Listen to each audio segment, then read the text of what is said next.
Okay, we have some numbers. Right. Perfect. Thanks a lot, everyone. I guess the results are out there and they will soon be disclosed. So once we have a sufficient number of participants back here in the room, we'll disclose the results. I guess Shubham sir would be going ahead with it.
Right.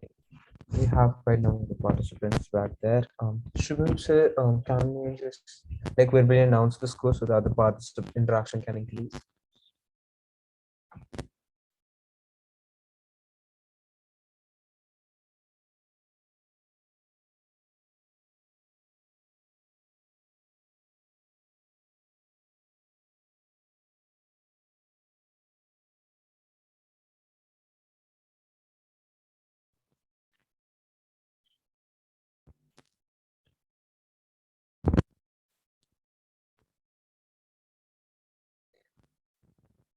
Guys, so the results are out right now, and till then, what more we discuss and share with you, let's go ahead with the random introductions which were left in the first half. Right? Anyone who wants to go ahead and introduce themselves?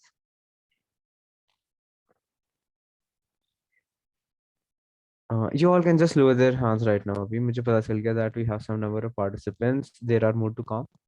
But जिनको आगे जाना है अभी, like introduce करने अपने आप को, they can raise their hands up.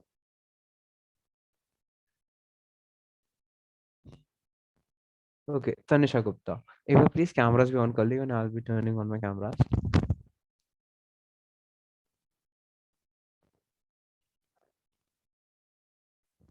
Hello everyone. Good afternoon.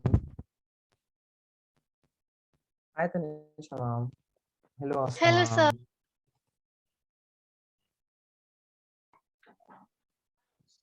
Hi Anjali ma'am. Hello, Hi. sir. Hi everyone. It's great to have you back here. Like we are expecting more participants to actually come back right now. It's been quite a long break now. So till then, all of them come back. I guess we should go ahead with the introduction so that the environment can be eased up a little. Right. So Tanisha ma'am, I guess raise your hand. Please go ahead, ma'am. Hello, everyone. I am Tanisha Gupta from class 9.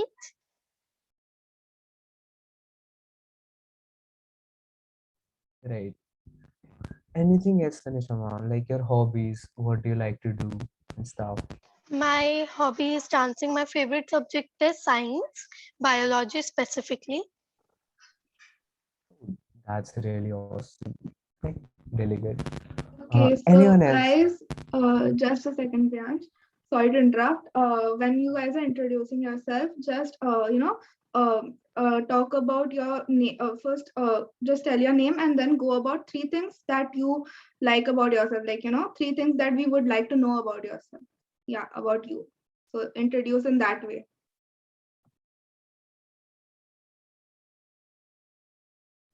Yeah, Priyansh, go ahead. This is what I was pointing to. Like, if there anyone else who is willing to volunteer, please go ahead. Right. Shashim sir, followed by Gauri ma'am. Yes. Hello everyone, my name is Sushim Sode. I study in class 8th in Tego International School.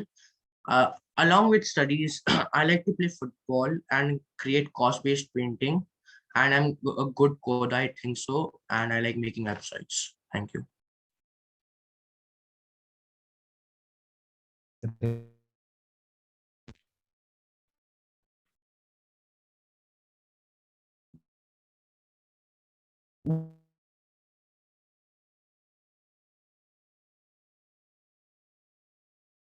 May I go ahead with my introduction? Yes, please go ahead. Hello everyone, I am Kauri from Delhi. I am in class 11 currently. And the three things that you would like to know about me is that I'm a creative soul and I might be looking obedient and very nice to you, but I'm a really mischievous person who like the clown of the class during the online classes. And also, I'm a person who you would love to work with as a colleague or as a partner because I love to explore new things. Thank you. And it's a great opportunity to meet all of you. That's great. Go ahead, people. Just unmute yourself and voluntarily introduce yourself.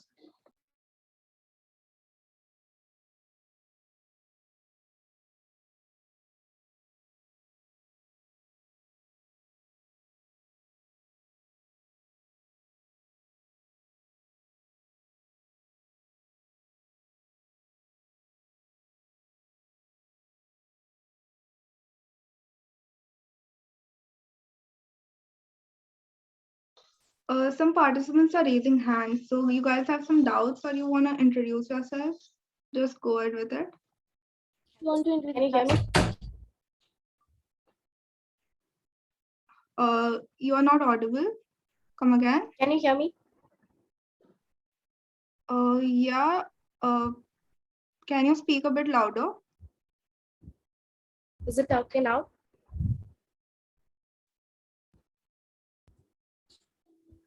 Hi, Nova. You can go ahead and introduce yourself. And if you have any queries, go ahead. Yeah, let me introduce myself. My name is Nuba Ami. I'm coming from Kerala. I'm currently a 11th grade science student, and my interest includes writing, speaking, and researching. That's all. Thank you. Next up, Bhumika. Go ahead, please. I am Bhumika from class 10P of the school, the SG Vidya School. I like to play cricket and more games. And I like to play Sudoku in my free time. My favorite subject is mathematics. Great. Next up, we have Akshat. Go ahead, sir. Yes, so my name is Akshat Bhalla and I'm a 9th grade student at MDPS Faridabad. So the three things you might want to know about me is first, I'm really passionate about playing drums, and I've been playing drums since the age of 9 and I'm currently 14. And secondly, my favorite subject is chemistry, and third, I'm again really passionate about technology and artificial intelligence, and for that passion, I have created a drone in the past. That's impressive. Next up, we have Zara. Hello everyone, my name is Zara Rajkotwala. Three things that I admire about myself are that I trust my intuition, I speak out when I need to, and I'm not scared to express myself. That's it. That's really amazing. That's actually a very great quality, Zara. Thank you. Right. So now that we are having time shortage, we cannot go ahead with this. So we have our judges here, Miss Arushi ma'am, Miss Ayushi Chaudhary ma'am, and Mr. Sujit sir. They are here, and I would very well like them to introduce themselves so that they could get accustomed to the audience present here.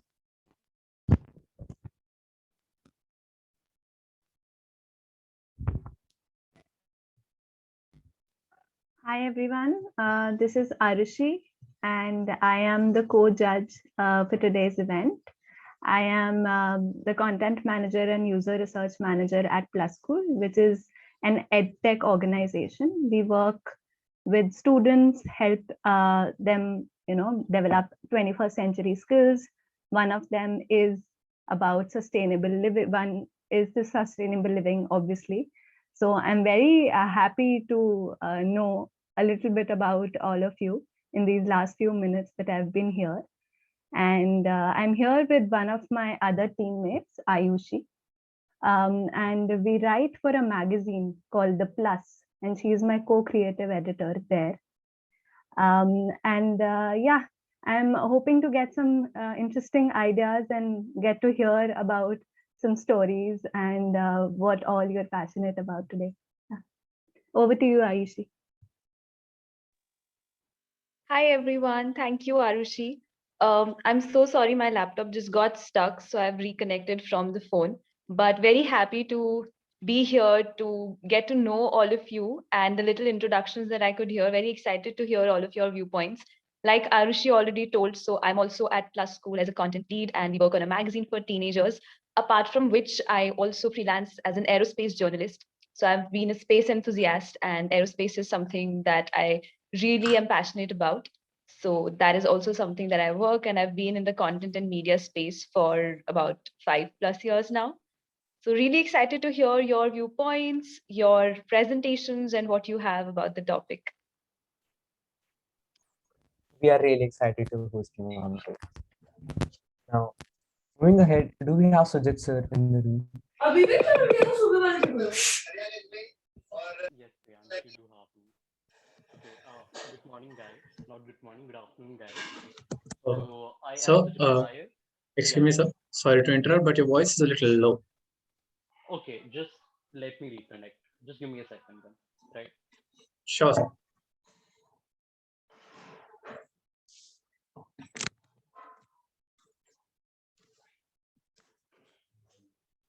All right. Is that audible now? Yes, Yes, sir, sir. you're audible. Perfect. All right. Thank you, guys. So good afternoon, guys. I am Sujit Nair. I am currently pursuing my master's in biotech, dual master's in biotech and MBA. So I was listening to few people and their introduction, and I was really glad to know that youngsters of today's generation is somewhat very interested in subjects like mathematics and chemistry. To be very honest, when I was your age, I never liked mathematics. To be very honest, right? And I still don't like mathematics, which is a fact. But again, it's great to see that youngsters are investing themselves in subjects like this, because mathematics or subjects like chemistry is something which can obviously take you ahead with the current technology which we have. So this is something which is great, right? So I believe all the people in this meeting have their own likings and dislikings. So the topic, the agenda which we have in hand is something which is very open, right? And I would want you all to speak your hearts out, right? It's a debate, I do understand that, but think of this agenda as a human. That's something which I would say, right?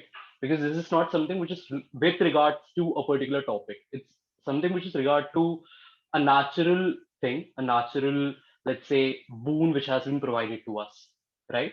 So anything you want to speak up, do speak it up. It's a debate, I do understand, but whatever things you have in mind, please speak it up, right? So hoping to have a good session with all of you, and thank you for inviting me, first of all, right? And yeah, we can start now. Thank you, Sajid sir. We also have Mr. Robin sir from Plus School. If he could introduce himself.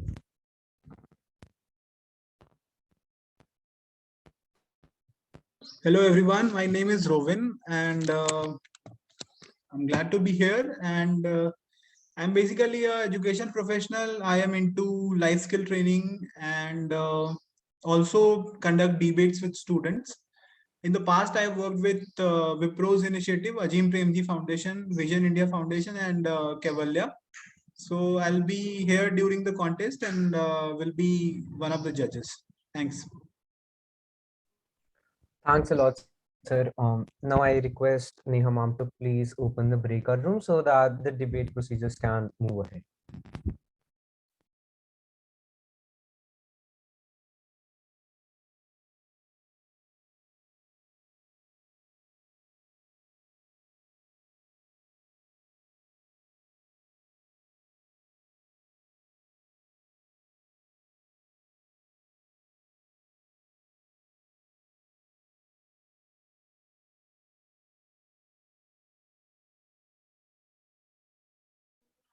Alright, guys. So before we start, I would request you all to please turn the cameras on, since it's a debate, and I believe expressions can be better, expressed if your cameras are being turned on. That's something which I would request you to do. Thank you. Yeah, even I would prefer all of you to have your videos on.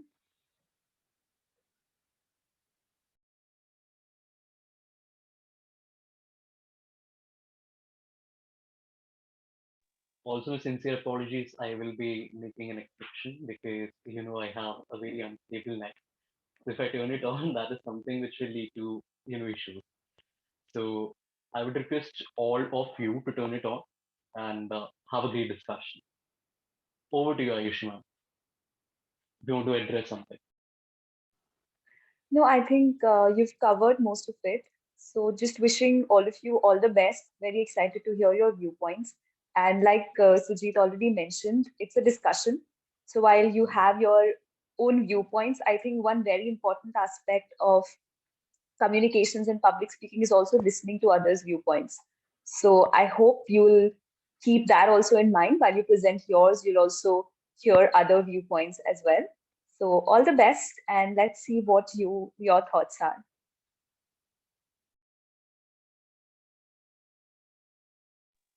All right. So, guys, before we start, let me make you familiar with the ROPs. Right. Now, what is ROP?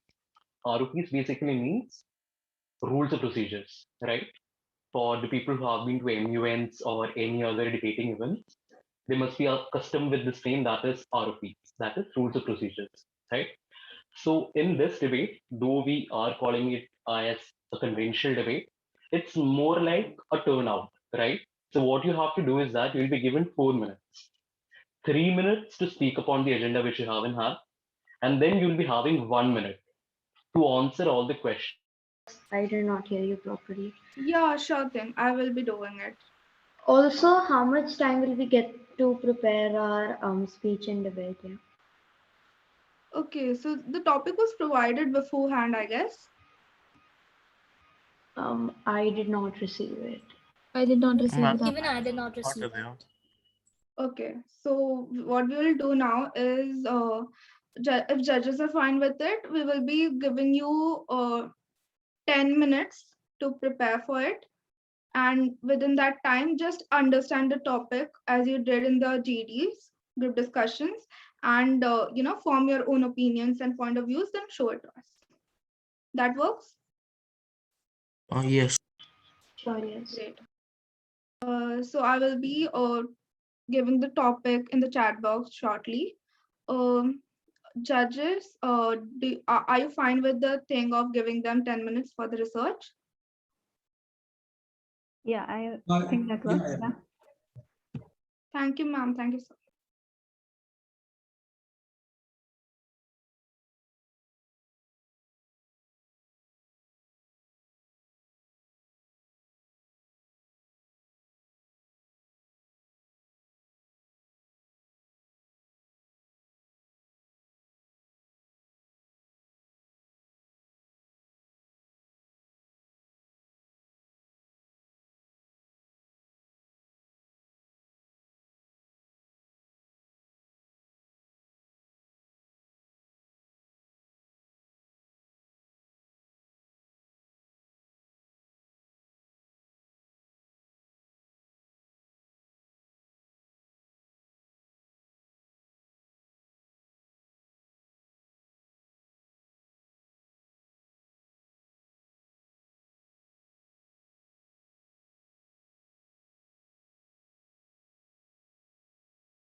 Astha, do you need me to present the timer or something?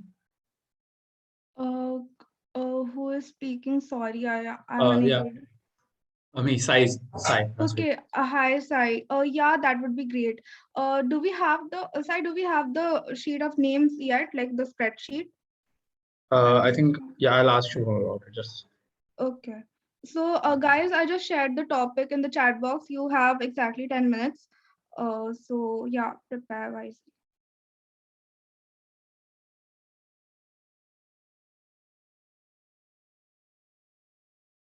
As for the debate format, I'm just confirming it's like we get to speak for 3 minutes and then there's like 1 minute of round where people can ask us questions.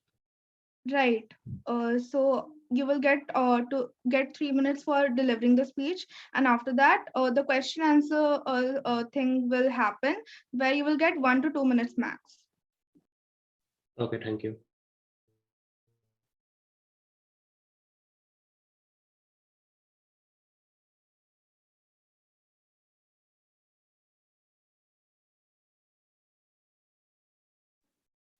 Also, ma'am, I guess you send me some kind of message. Since I'm connected using my laptop, I will be joining through my phone. So could you please send it again after a while? I'm really sorry for the inconvenience. No, that is completely fine, Asta. I was just asking whether the names of all the participants in this chat room have been updated on our evaluation sheet. Or otherwise, I have a paper, I can input them later. Ma'am, we will be having it shortly. I Okay. guess they are, yeah. Okay.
So, the answer, do we have any particular list which we need to follow, or can we start a recognition? So you can start the recognition. All right. So all the speakers who wish to speak, please raise your hand. All the speakers who wish to speak, please raise your hands.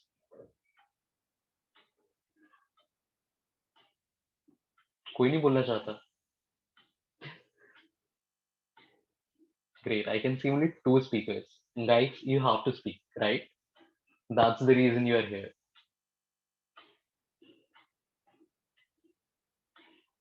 Okay. For starters, I guess we can start with Gauri. Right. Yes, sir. Great. So you can give the self count so that we can start with the timer. 3, 2, 1, and I'm ready. The water we drink, we use is not privately owned or publicly owned. It's owned by the earth. So I am Gauri Vadera and I am against this motion that we should support privatization or commodification of water. So we live on this earth.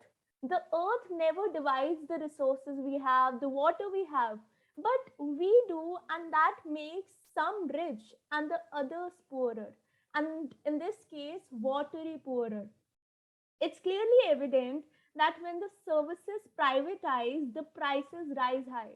So I was reading this article and I would like to highlight the case of Bolivia, where the price of water rose by 45% or so because it was privatized.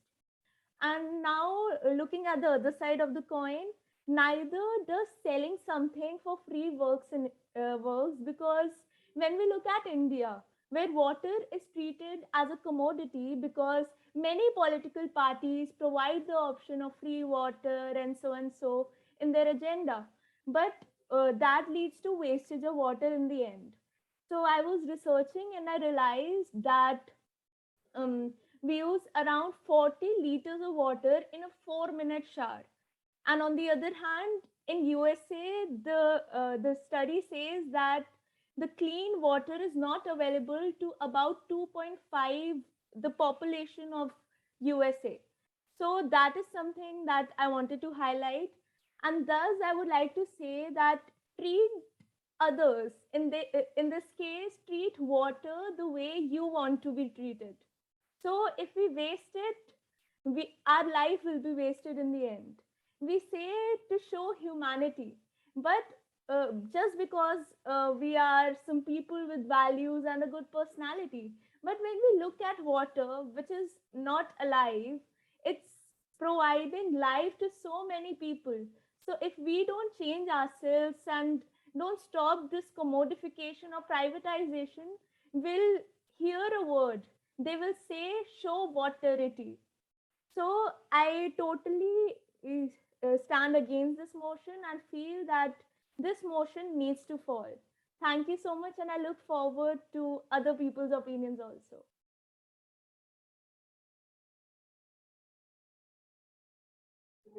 Thank you. Okay, so you did speak, right, for almost 2 minutes and 44 seconds. Yes, sir, I guess you can stop the timer. Thank you. Right, you can set the timer to 1 minute.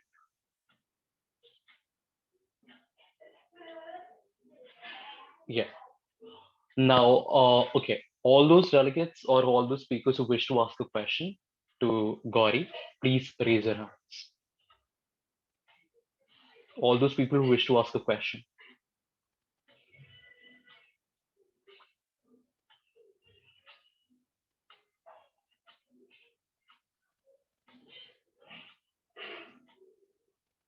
All right, so we will go with Anjali. Yes. Anjali, you can ask a question. Okay. The question to Gauri is you talked about the privatization of water in Bolivia. Can you explain it a little bit? I mean, when it started and all the things. To be honest, thank you for the question first. I read about the disadvantages of privatization, and then I realized that we had this case in Bolivia where the water was privatized, and thus the price rose for the consumers by 45%. So, if you want the details, please give me 2 minutes. I'll share the link with you. But this was supposed to highlight that privatization is not too positive, and this way I highlighted the negatives of privatization. So if you want the details and want to get into the case study, I'll share the link with you. No, it's fine. Now I get it. Thank you. Thank you, Anjali, for the question. Do we have any other person who wishes to ask a question? Any other speaker who wishes to ask a question? Seeing none. Thank you, Gauri. So now we'll move towards the next speaker. And do we have any person who wishes to speak?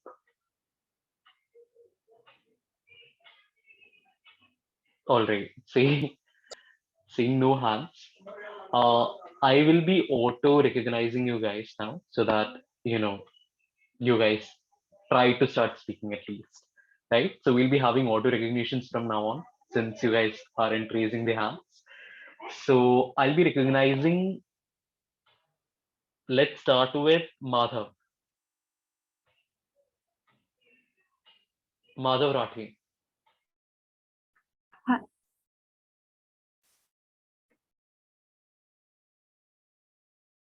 I think the names are up. Should we begin? Yes, ma'am, absolutely.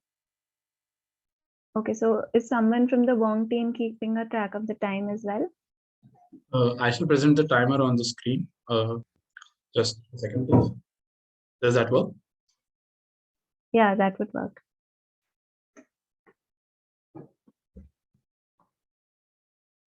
I'm still not aware which side will I be arguing for or against. Yeah, just a second. Asta will be clearing it up in just a second. So there is no kind of negative effects on that. There is no cons on that. So what that means is that it will when we have this proper privatization and commodification, it will allow for us to for improved water distribution. So there is no wastage.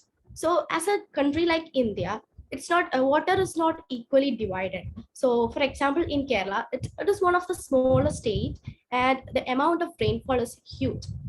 So it is getting more than they wish, and they are suffering from in controlling or have in management of the excess water. So if we started to privatize or commodify that, there is a chance for the economic development of that area, of my area too. So I think it's a good thing, and I support that. Thank you, Nuba. Yes, Yash sir, you can again reset the timer to 1 minute.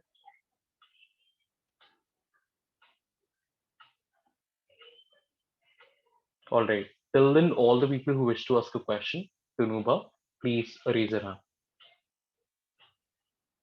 I can see 2 hands raised. Okay, we have 3 hands.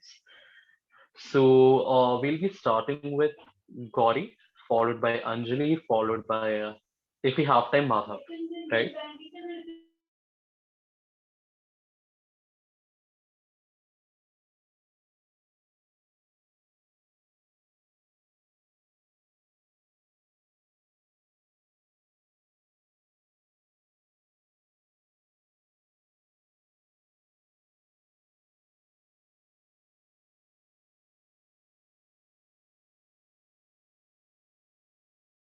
To accomplish that, so we don't have an equal society. That's true.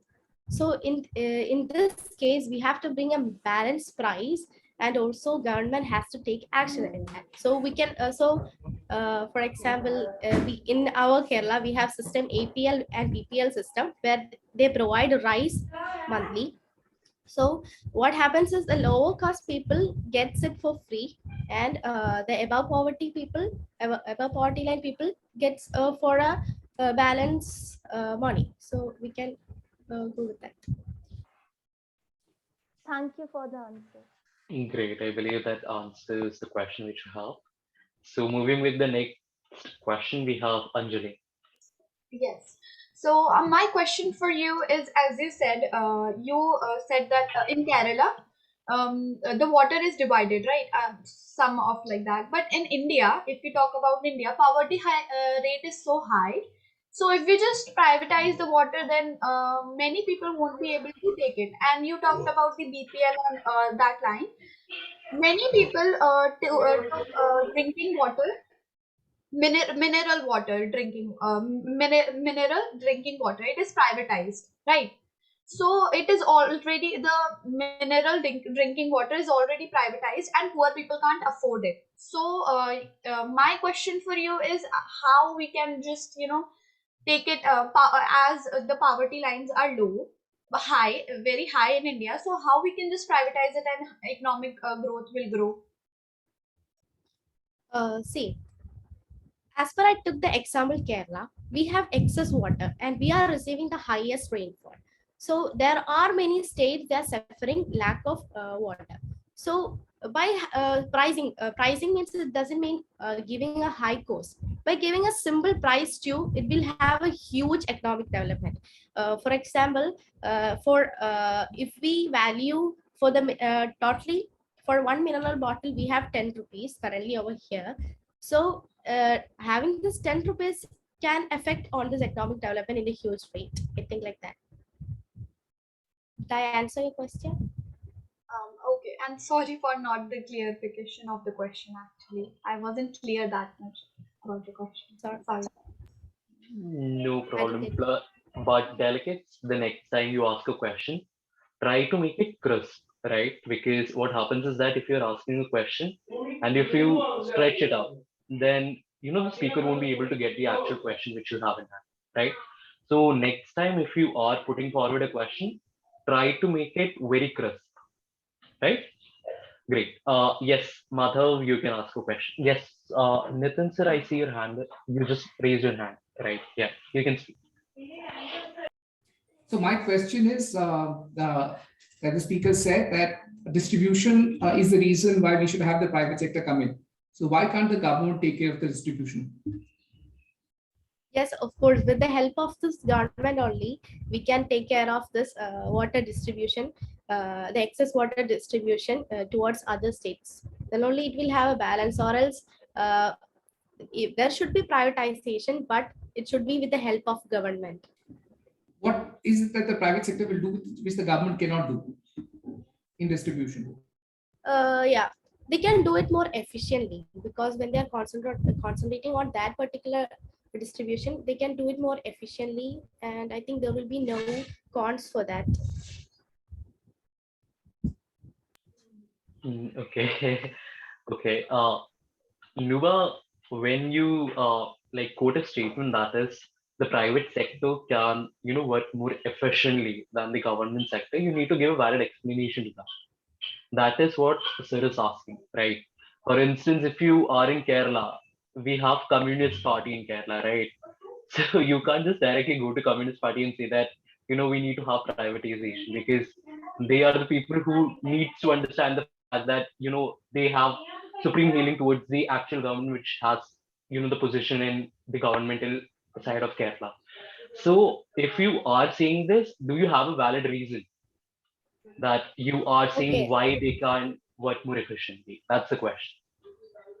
Okay, in our market, mineral bottles are going well. Like there is no issues for anyone. So it's a part of private sector, right? Government is not doing any action on that, providing mineral water. So it's efficient. All right, Nitin sir, does that answer your question? All right. So Nuba, what you can do is that you can have a bit of research on this, and you can privately just text down the answer to Nitin sir, right? When you actually have the answer enough, right? You can take 5 to 10 minutes. Done. So due to the lack of time, we won't be having any more speakers for questions. They would not be preferred over the people in the urban areas. And I think that water is a human right and should be given to every human in this world, regardless of his or her financial situation. And the way we could solve this is that the government should take care for this, and they should fix a amount for the people uh, which is satisfactory, and they fulfill their needs, would be given for free. And if they exceed, then they should be charged according to the prices. And uh, as nature also has made water basic human need for living, and it thus should not be under a private commodity. Rather, it should be a human right. So I would like to conclude it this way. Thank you so much. Thank you. Also, do we have any questions? Anyone, any participant who is Yes, interested? I would like to ask a question. Yeah. Sure, go ahead. Akshat, even though I agree that water should not be privatized, your speech had the logic that if privatization is allowed if water privatization is allowed, then no government water supply will be available whatsoever, which does not have to be the case, right? Basically, I just meant to say if in comparison to controlled by the government of that particular area and a private company, the government should be preferred because government it's the government's duty to take care of every citizen of that area, and thus they should take care of the supply of water to every household, and if it would be privatized, then the private company would give more preference to the place or to the people where they feel there is more profit in terms of money and Well, returns. Well, that's true. So, if the water company, for example, like say that the private entity focuses on the urban area, then those in the rural area, they will still receive the government water supply. For example, like there are private restaurants or private like companies that supply food, for example, but there are still government ration centers where the poor can still collect their food. So even food is a like basic necessity, but that's been allowed to privatize.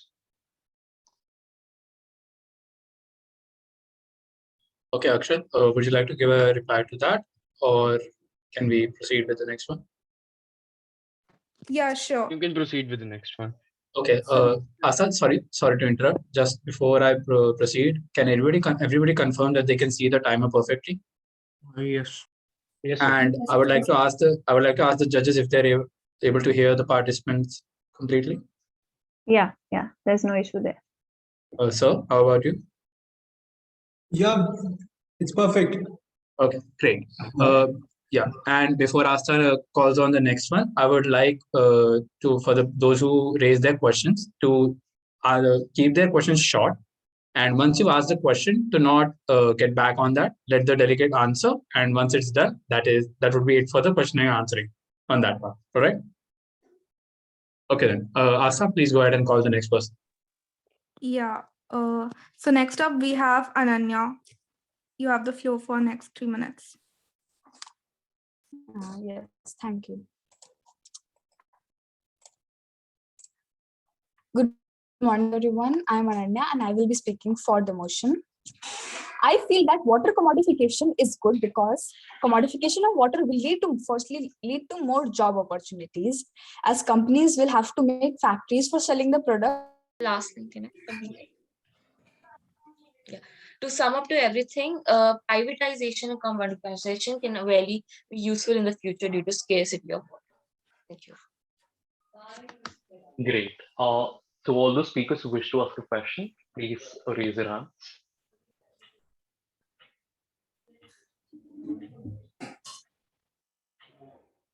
I can see Madhav.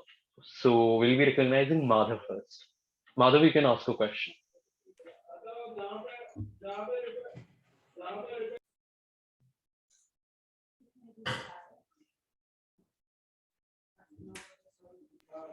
Madhav, if you're speaking something, you are not audible.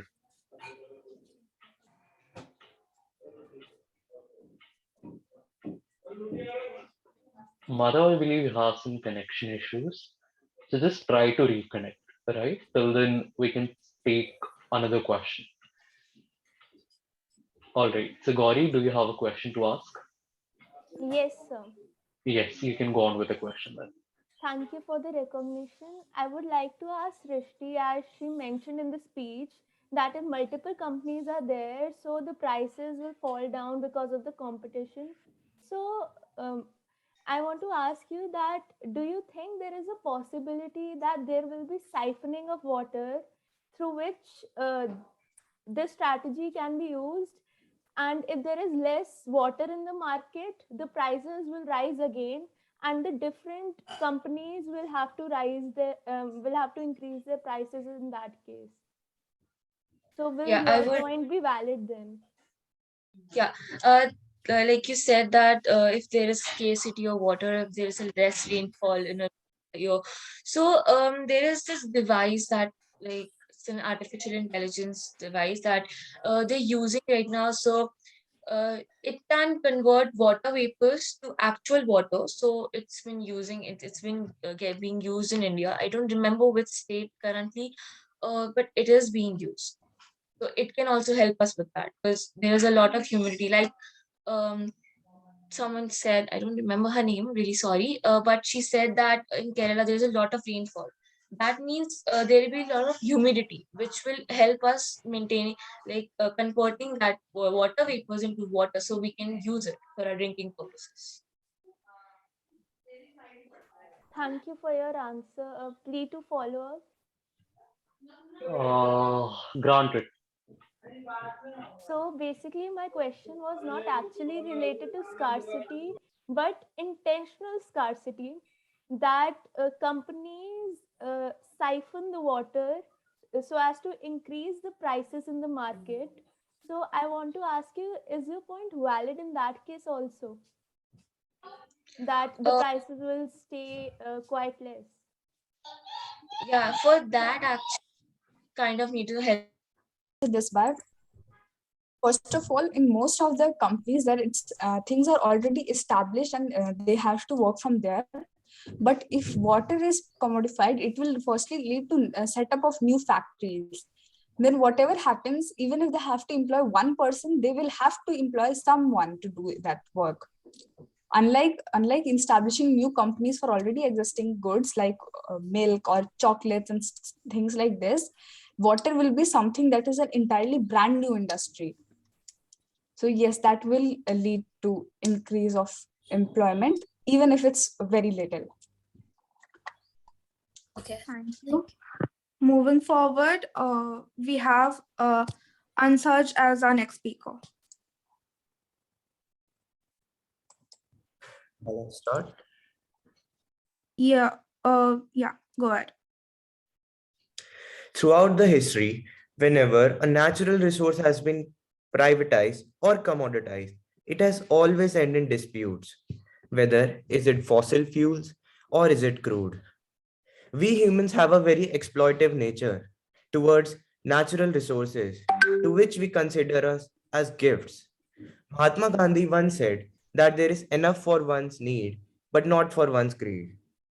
Now, coming to the topic, what does it actually mean to privatize or commodify a resource?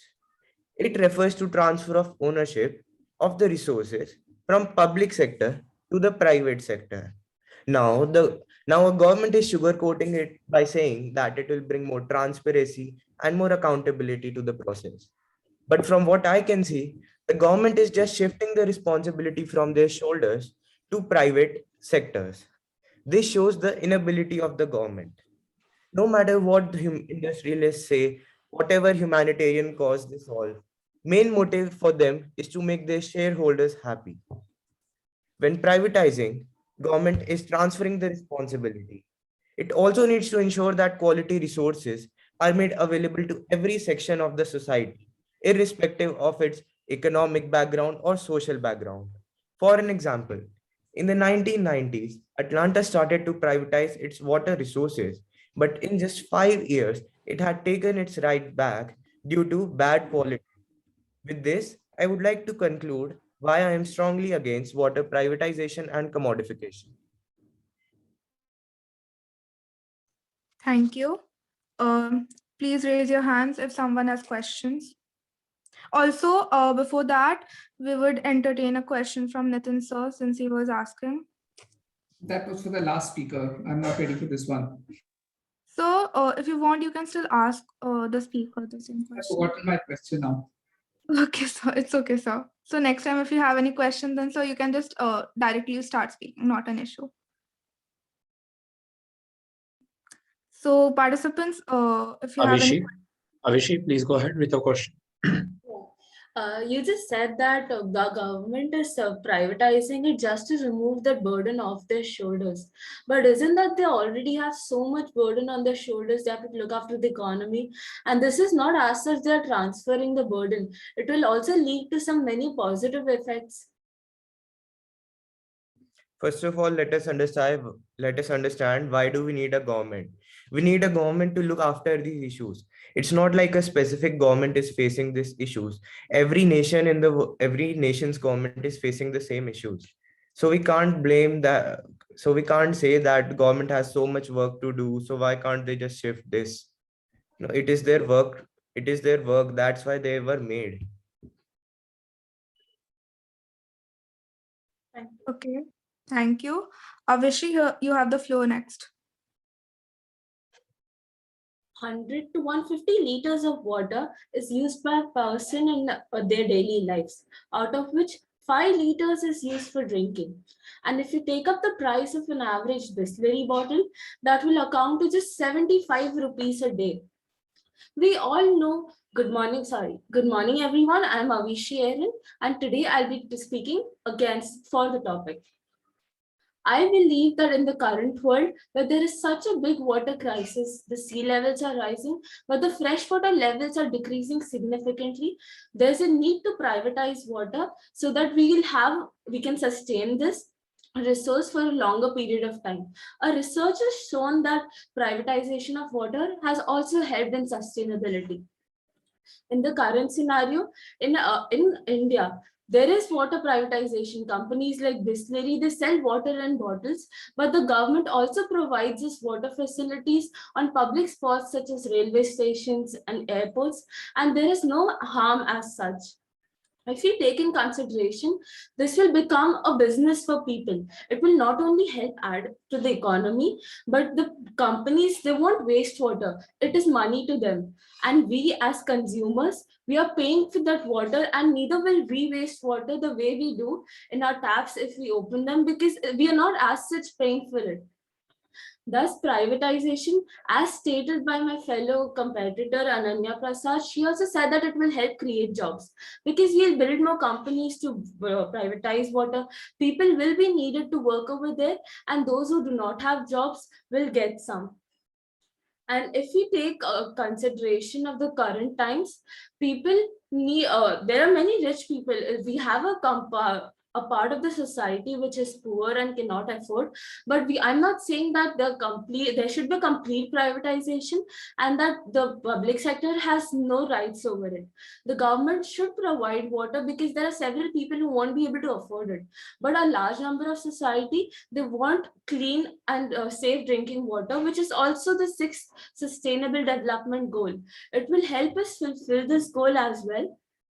And it should be upon the choice of the people that they want to drink privatized water or the one which government provides us. And as for reducing the quality, if more and more people will buy, it's not that it's necessary the quality will get reduced. And in fact, this can also help reduce the seawater level. If we provide a solution and build companies which can take water from the sea, clean them and make it drinkable, then it will help reduce the water in the oceans, increase the fresh water, add to the economy, and create more jobs. Thus, at the end, I can say that privatization is no harm. It's not harmful for the government, but it has several benefits to it. Thank you. Thank you. Well-timed speech. Yeah, Ansaj, go ahead with your question. Yeah, like she said that the privatization of water will help in generation of employment. It will give people the choice, and it will help to increase the quality of the resource. So what is it that the private sector is doing which the public sector cannot do it on its own? Whether it's the funds, whether it's the manpower, or is it the implementation? Why do we, the public sector, have to reach to private sector for a resources which we can do it on our own? Okay, the public sector need not reach it to the private. They can keep it open for those who wish to provide this facility to the people. They can privatize it, and for the government, it's still providing it. And it's not that you said the quality will be increased or decreased.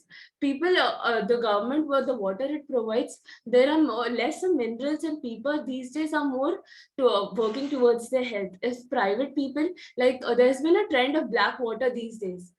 most of the people are drinking that, and it is privatized. It's adding more nutrients to it, but at the same time the government is providing the same water to our houses, and it depends on the people if they want to use the privatized water or the government water, and privatized is overall beneficial to the society as well.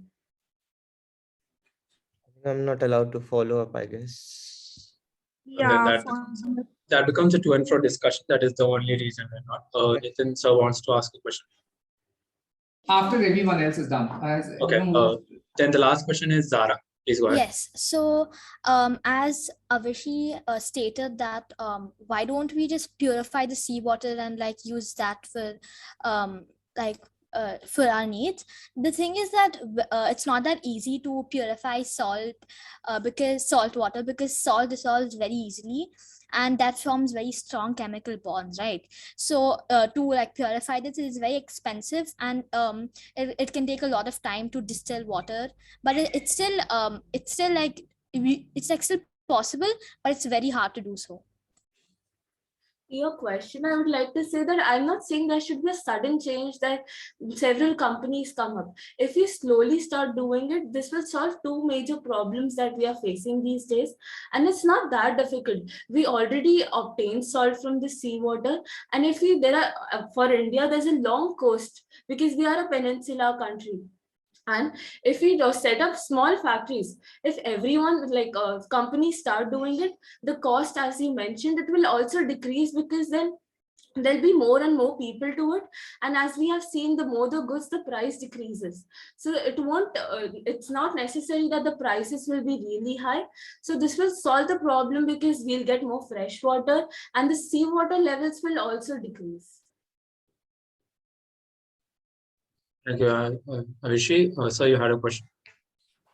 Yeah, my question, I remember the last one also, is the same to Avishi. Both of them mentioned that there's going to be more employment because of the private sector, because they'll have factories. So how does the government produce water? Do they not have factories? So they do have factories, but then it's not so that they are really determined to provide water to everyone, because they are into so many different sectors. They have elections, and the overall we can say that the government, they're more into other things such as foreign affairs and water, though they're providing us, but it's not the most important for them. And if we privatize the companies, it will be an asset to them and they won't actually waste water. This will also generate employment, because even if we can have machines, but people will be required to some extent. And though the government is doing, and as clearly I mentioned, I don't need the government not doing anything. But if the government and the private sector work together, then there'll be double employment generation. Hope that answers your question. Thank you. Next up, we have moving forward. Next up, we have Bhumika.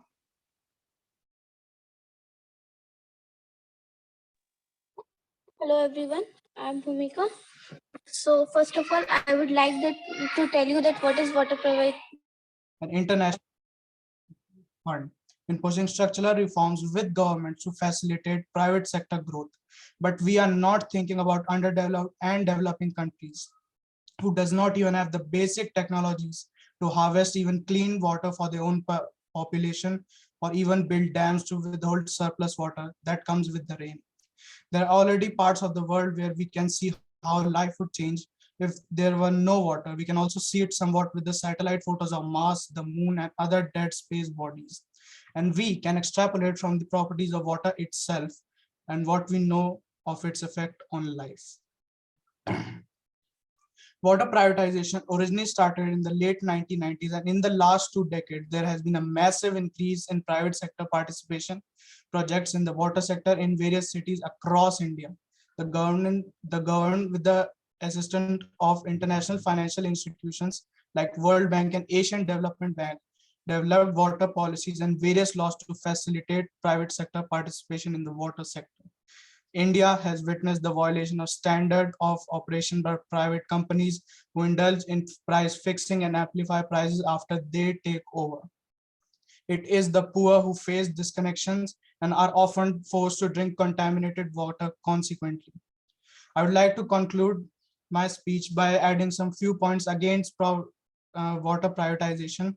It leads to increase in the water tariffs paid by the poor of the country who are already struggling to earn a livelihood for themselves, who are not able to feed themselves for days. It undermines the water quality, and they are more focused. The companies are more focused towards deriving more profits rather than serving the people. Private companies are not at all accountable to consumers, but to its shareholders the most, as the government hands will be tied behind to make them responsible to the people they are supplying to. Privatization reduces local control and public rights, which in a democratic country is a nightmare. And we would not be able to survive if these local control and public rights are not taken care of. And it also leads to job losses, as the government has mostly the control of these water sectors and all. Thank you, everyone. Thank you, Vishwas. Now we'll be entertaining questions. Nitin sir, you can ask a question. So, Vishwas, two examples. One, that of the airlines, between Air India and Delta and Indigo. Was it the private sector that made flying more affordable, or was it the government? And the second example is that of telecom, between VSNL and Reliance, or maybe Airtel. Without the presence of private sector, do you think telecom would have been affordable to the poor, to everybody?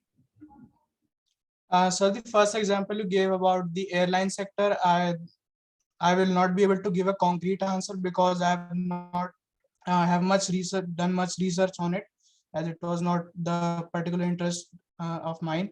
And about the telecom sector, yes, I would have to agree on that, Airtel has actually made telecom services very much affordable to the people.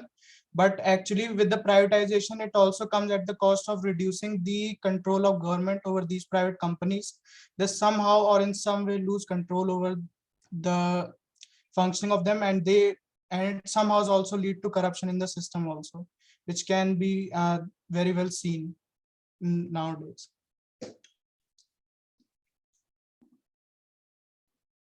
Does that answer your question, Nitin sir? No, not really, but it's all right. I don't have follow-up. All right. Thank you, sir. Also, with regards to the example in regards to the airline sector, what I personally believe is the fact that private sector did make it more affordable. According to me, I'll tell you why. I'll just give an example with regards to it. For instance, I am someone who flies to Kerala every year, right? So I have to go through different prices which we have in different airline sectors in the competition field which we have. So when it comes to Air India only has few flights that is directly coming to Chandigarh, right? Chandigarh to Kerala flights is something which is very less, and the flights which we have is something which is very expensive. We have to pay almost 10,000 rupees, right? But when it comes to Indigo, that is a private one, we have the same flight for almost around 7,000 rupees. Even in case of Delhi to Kerala traveling, it's the same. We see a certain reduced amount of price when it comes to Indigo, and we have a bit of increased price in Air India. But yes, that again is something which is only with regards to the fact that Air India does provide us with the meal, which is complementary in the added price which we have. But again, even if we pay a little amount to Indigo, an extra amount which is being paid down for the meal, it still doesn't make up to 10,000 rupees. So I do believe that up to a certain extent, privatization, at least in this sector, has made it more affordable. That is what I personally believe. I just add to that, Sujit. Worldwide, all the low-cost airlines are all privatized. There is no government-owned low-cost airlines. Worldwide, all the telecoms that have made pricing affordable have been all the private sector companies. The public sector companies have not been able to match up to the prices of the private sector companies. They've gone bust in trying to match up. Yes, sir. Even if you look into the scenarios, like if we look into Lufthansa again is considered as a very premium airline, and it's very costly. In the same place, if we have different airlines like Indigo, we have comparatively a price which is more affordable according to me. So I do believe in this sector, at least, that is in sector of airlines and travel, privatization has made it more affordable to the general public, because even they want to have, they want to hold down to the competition which they have. So I believe, yes, up to certain extent, they have made it more affordable to the general public, at least in this sector. And what Geo is doing to telecom, no government would be able to match it in terms of the efficiencies. Yes, Jio in the initial stage did start with a price which is very affordable, but nowadays again it is something which is just to match with all the other telecom services which we have. Airtel, Jio, they all have the same kind of services. But BSNL, I would say, is active in few regions, very well active in few regions. If we look into an example of Kerala, in Kerala we don't usually get services from Jio and Airtel. In that area we have Idea and BSNL, which is more active in those regions. So again, telecom services is something which I would say is dependent upon the regions which we belong to. So in North Indian regions, I would prefer Jio, but if I go to South, I would say BSNL or Idea is a better choice. Right. So now I believe we can go on with the next speaker since we don't have time for entertaining another question. So Can we allow Madhav? I took Madhav's time. I think he wanted to add a question. So could just allow Madhav to speak, please. All right, Madhav, do you want to have a question? Do you want to ask a question? My mic and okay, you can just privately send the question to Vishwas, and Vishwas, you can reply to it in the chat itself so that we all can see to it, right? Great. Yes. So now we will be moving with the next speaker, and the next speaker will be Anjali.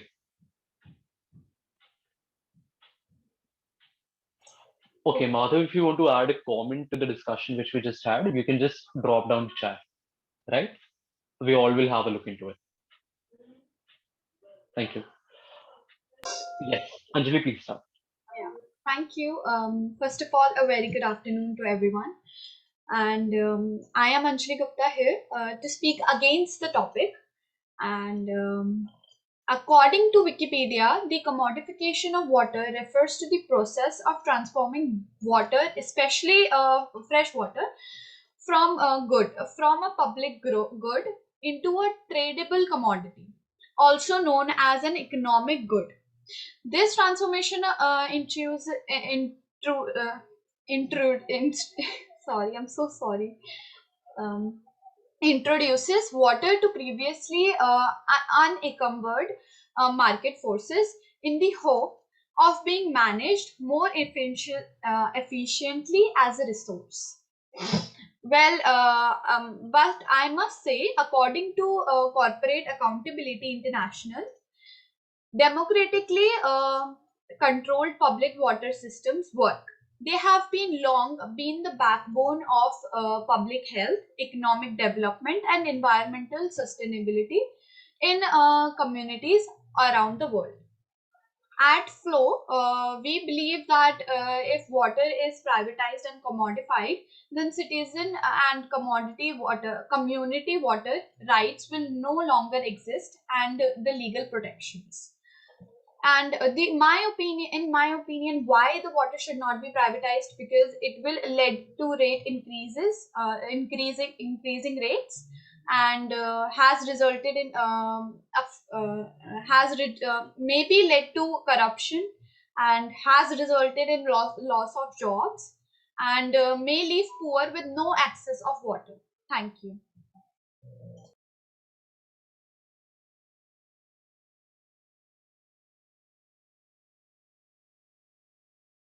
Thank you, Anjali. So now we'll be entertaining POI. So all those people who wish to ask a question, please raise your hand. The people who wish to ask a question. Yes, Nuba, you can ask a question. So Anjali, I would like to add a point that according to Food and Water Watch organization, they have told that if we start privatizing water, the jobs will increase. So how do you deny that? As we see, many people have government jobs, and many people work in some water cleaning. Many people works in water cleaning processing, and I haven't studied about it, research about it, but many government jobs will lose because there were laws about there were things passes that which district should have this much water and how much water is supplied, so it will be controlled by some persons, of course. And this I may not be clear about it, but I haven't done this much research, but I think that it's my opinion about it that maybe it will result in loss of jobs. Actually, you didn't answer my question, and I don't think it will lose any jobs. I think it will increase the employment level. Do you have anything to add? Yes, maybe it will increase the employment rate because of privatization. Of course, people will work. So I will just think about it and tell you about it, or I will just change it. It's in my opinion. I thought about it that maybe it can be one of the reasons, but I will sure think about it and let it about it. Okay, so Great. what do you? Nuva, you can't ask a plate to follow up to a plate to follow up, so we won't be I'm sorry. entertaining that. Sorry. Yeah, now we'll be taking up one more question that will be from Vishwas. Sir, I want to ask that like how water deprivatization will actually reduce water tariffs. Like, how does actually it reduces them? Pardon, can you speak it again? Vishwas, just repeat the question.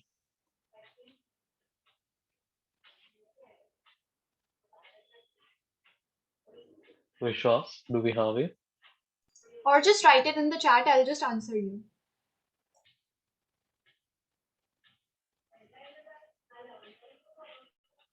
Just reframe the question or just ask it again. You can just type down the question then if you have an unstable connection.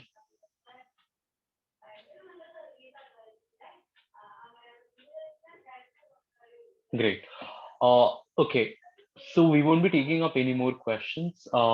Yeah, you can just answer down in the chat itself, right? You just go through it. Great. So you Point all of can just slow down the inquiry. hand. Yes, yes. Sir, Point of once inquiry. the list is exhausted, can the Yes. speaker speak again if they wish to? I don't believe we have this option of speaking again since it's not an MU and that we can continue with the recognition. So I don't believe we can do that. Okay, sir. Yes. Any more point of inquiries or any more doubts that you have? Not a point of inquiry, any doubts that you have, you can ask. Seeing none, I believe we can go on with the next speaker. And the next speaker will be, we'll go with Drisha Khurana. Drisha Khurana, do we have you? I'm not I'm not a participant. You're not a participant. All right, no worries. Then we can go with, just give me a second. We can go with Cheshta Sharma. Do we have Cheshta? Yeah. So 1 minute.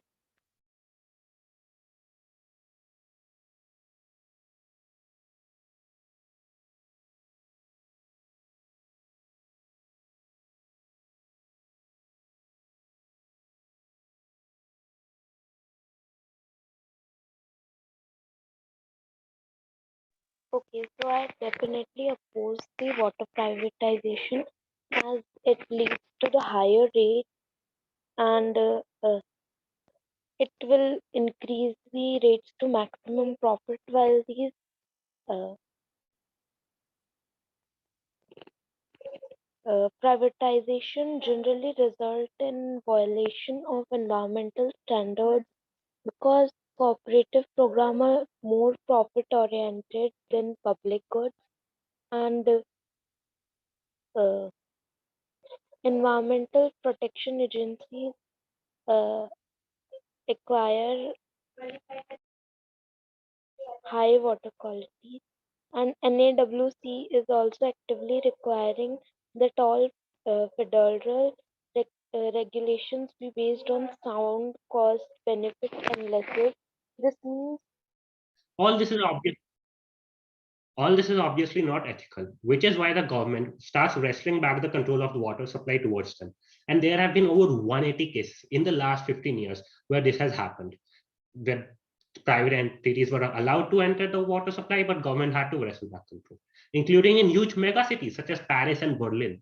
Hence, I totally oppose the privatization of water supply, not because it's unethical or it's a basic necessity or something like that, but rather because of the terrible historical track record of private entities in the water supply. Even though I completely agree that theoretically, privatization of water would be incredibly good for the common man, as there will be an increase in accessibility of water for the common man. However, this is just something that works in theory and is a complete failure in practice, as has been proven by many, many instances in history. Hence, I don't understand why are we even talking about this? Isn't it obvious that private companies and the system of capitalism is just not ready yet to enter the water supply? Hence, they obviously cannot, since they cannot obviously cannot follow safety standards and guidelines in face of greater profits. As for the employment, contrary to what is stated by other people here, the privatization of water will certainly decrease employment, since there are already a large number of people that are employed in government jobs that are related to the water supply market. And if this is transferred to the private companies, these people will eventually lose their jobs, since the government bodies will be outcompeted by the private players. As the private entities are more efficient than the government entities, they will obviously employ less people. Hence, this will ultimately result in a reduction in the employment. As for the idea of private companies will use water from the ocean and purify it and all that, I'm sorry. Why can't the government bodies do that? And first of all, this is totally not efficient and too costly and cannot be done on a large scale. And even if it was efficient, why can't government bodies do it? And hence, I would just like to summarize that I totally oppose the privatization of water sources solely because of the terrible historical record of private companies in the water industry, not only in India, but all over the world. Thank you for your attention. Thank you. Avishi, go ahead with your question, followed by Pratika. You stated that you oppose water privatization because of the terrible history, but it is not necessary that history always repeats itself. If that happens again, it's not always necessary that there will be a disease outbreak, because we have seen that there have been several diseases from the water that people drink provided by the government. And also you said that the government, if you say that the privatization should not be done, government provides these bottles at the same cost that a private company does in several public places. So how does it make a difference over here? I'm sorry, I did not understand your second question, but I'll answer your first one. Sorry, could you just repeat your first question again? My question was, you said Yes, you oppose yes. See, a person who tries the same thing again and again and expects different results is a foolish man.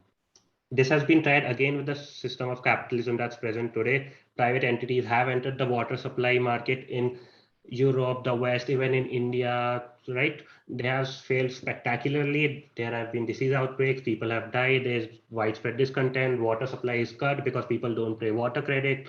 Like if someone is in the middle of a bath, water credit runs out, they don't care, they'll just shut it off immediately. Widespread protests follow and the government is forced to wrestle control back. This has happened in India in the last 10 to 15 years too. So it's not like it's 100 years back history. This is recent history. It's like current affairs.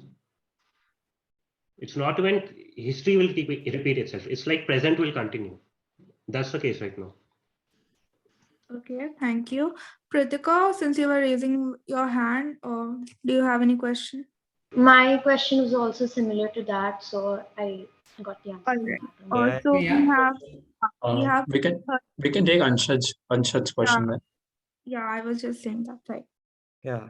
So he was talking about where in a hypothetical model that privatization may be successful. So isn't it like contradicting your whole debate? Like at I the said same time, theoretically. just a second. For the whole 2 minutes, you were strictly against that due to the historical events. You are strictly against that. So I'll give you an example. For example, there is an entrepreneur who has some failed ventures, right? But he has a really brilliant idea. So what will people see? The idea or his failed history?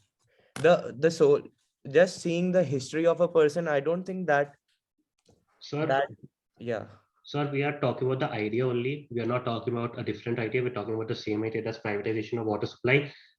So it's like, as I said, a person who does the same thing again and again, expecting different results, is a foolish man. And as for your first question, like the statement, I say that theoretically it's the ideal solution. I said that theoretically, and in theory, where private companies can be held accountable, where they adhere to guidelines and safety standards, which obviously cannot happen since corporations do not care about safety standards in face of greater profits, which has already been proved in the last 20 years. I said that theoretically it's an ideal solution, but practically it's a spectacular failure. Yeah. Yeah, sure. Okay, so I believe there are two aspects to this water privatization. One is water purification, the other is water distribution. We can talk about water purification separately, but let's take the example of water distribution. Historically, whatever may have happened, I haven't looked into that. Have you looked into what is happening in the space of electricity distribution? Ever since electricity distribution has been privatized, and you have similar risks, and actually it's riskier to, from a security point of view, many more lives could have been lost. And in fact, the reverse has happened. It has become far more secure and it has become cheaper. It has become more efficient, to the extent that the Delhi government has been able to provide free of cost electricity to so many people because of this privatized distribution. So why can't this happen to water as well? Yes, sir.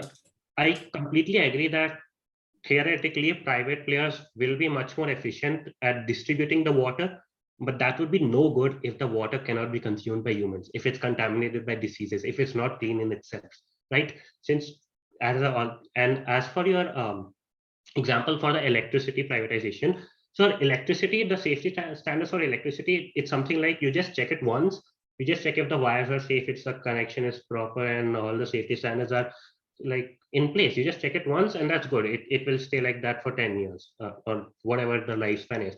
The same thing doesn't happen in water. So water, you'll have to strictly scrutinize it continuously for whatever time the private entity may be in operation, and that just gives so many more options for corruptions and such. And obviously at some point it will fail. Some point the water that will be being distributed will be contaminated and people will die, as has been shown in history in the last 15 years itself. Thank you, Nishant. Yeah, Thank go ahead, you. Asta. Yeah, next up we have Pratika. Yes. Okay. Can I begin? Please do. Okay. Good afternoon, everyone. According to a report, every instance of privatization has increased the coverage of water supply by an average of 20%. There is scarcity of water in certain parts of the world even today. Private companies are trusted for so many other things. So why not water?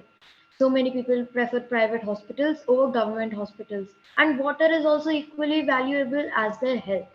If water is sold to the private companies, they will gain huge profits. It will affect the economy in a good way. Water is a precious resource. So much water is wasted every day. Private companies have a better scope to manage and minimize water wastage.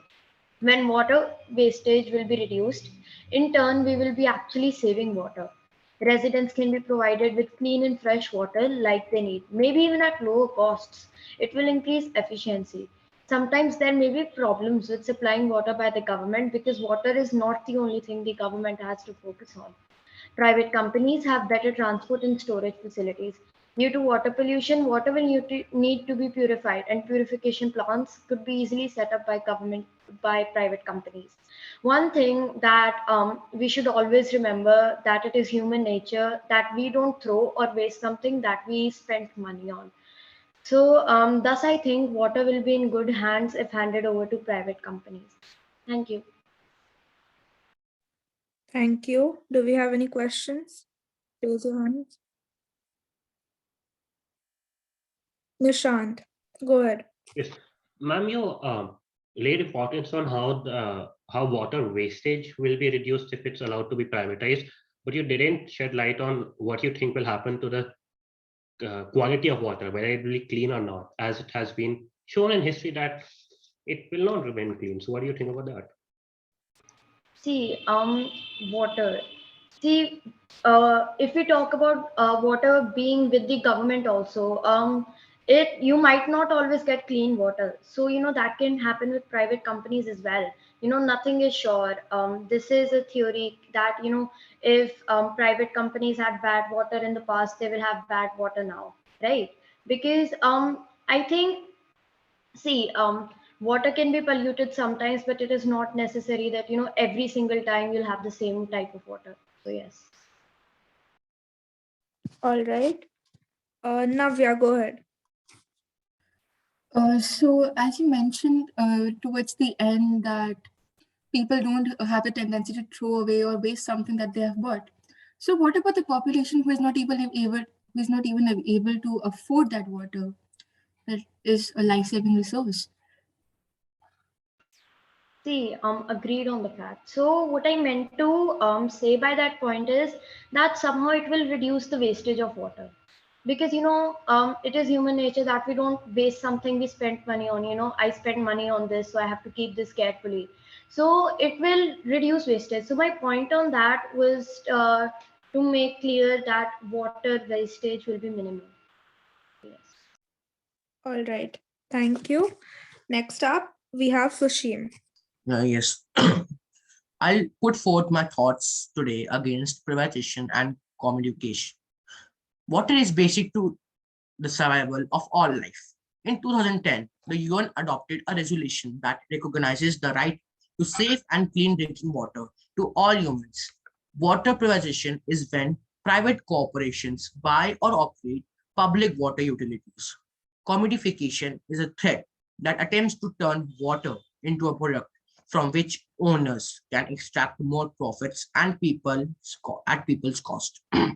The privatization and commodification represents the antithesis to this basic human rights. Globally, this trend towards privatization is happening fast. Not only the water infrastructure is moving towards private agencies, but also exists to commodify water resources. An increase in water prices in many parts of the world has led to higher disconnection rates and higher levels of water-related diseases. In addition, privatization is often accompanied by infrastructure neglect, labor cutbacks, and a decline in regulatory oversight, often resulting in threats to water quality. Privatization fosters corruption, but privatization reduces local control and public rights. Private finance costs more than public financing. Privatization leads to job losses. Privatization is difficult to reverse. And I wanted to say a quote. Um, Water is the most perfect traveler. So we should not stop its journey by privatizing it. Water is in the soul of the earth. Let the soul be free.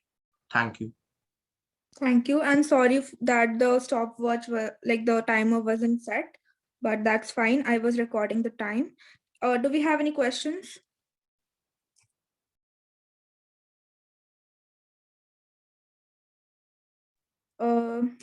No questions. All right.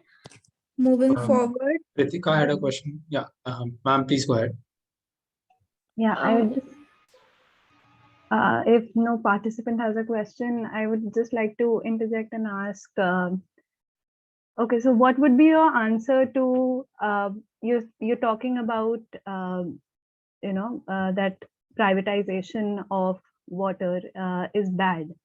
Right. So, what would be your answer to a situation where the natural flow of water is obstructed because there is a problem of access? So, if you take the case of India, there the private sector could come in and sometimes solve the problem of access, and it could bring that sort of efficiency in the system which is currently lacking. So, what would be your answer to that? Yes, let the government do their job. They should give us free water because we are paying taxes and they are making infrastructures and all. We can pay for food, but at least they can give free water to poor people.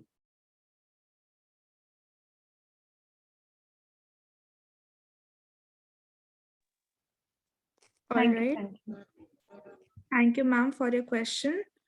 Um, okay, Sai, should we entertain any more questions? Kritika raised her hand before, so she can ask one question. All right. Okay. Yes, my question was you talked about privatization could lead to loss of jobs. So I quite really quite didn't understand it. How will people lose their jobs due to privatization of water? Yes, there are massive layoffs often followed by the wake of privatization as companies try to minimize cost and increase profits. At times, service and water qualities are also put at risk due to the understaffing. As a result, layoffs can be devastating not only to the workers and their families but to the consumers as well. Okay. Thank you. Thank you. Next up, we have Tanisha as the next speaker. Good evening, everyone. My name is Tanisha Gupta. I'm from class 9. Today, I'm speaking here for the topic private that we should support water privatization and commoditization. Water is basic to all life and seeking to ensure sustainability of water resources and natural ecosystem. There are some cons and there are some pros of water privatization. Many economists have been singing praise of water privatization. There are mostly commonly benefits of it, like better operations. Traditionally, water supply has been the area of the government. Municipalities all over the world have control over the operations of water supply. The problem is that they have done a bad job. This is because government officials in the third world countries are very corrupt. They would rather let the water resource get wasted and then supply it without accepting a bribe. Privatization would solve this problem. Every instance of privatization has increased the coverage of water supply by an average of 20%. More people get access to the water supply once it is even given in private hands.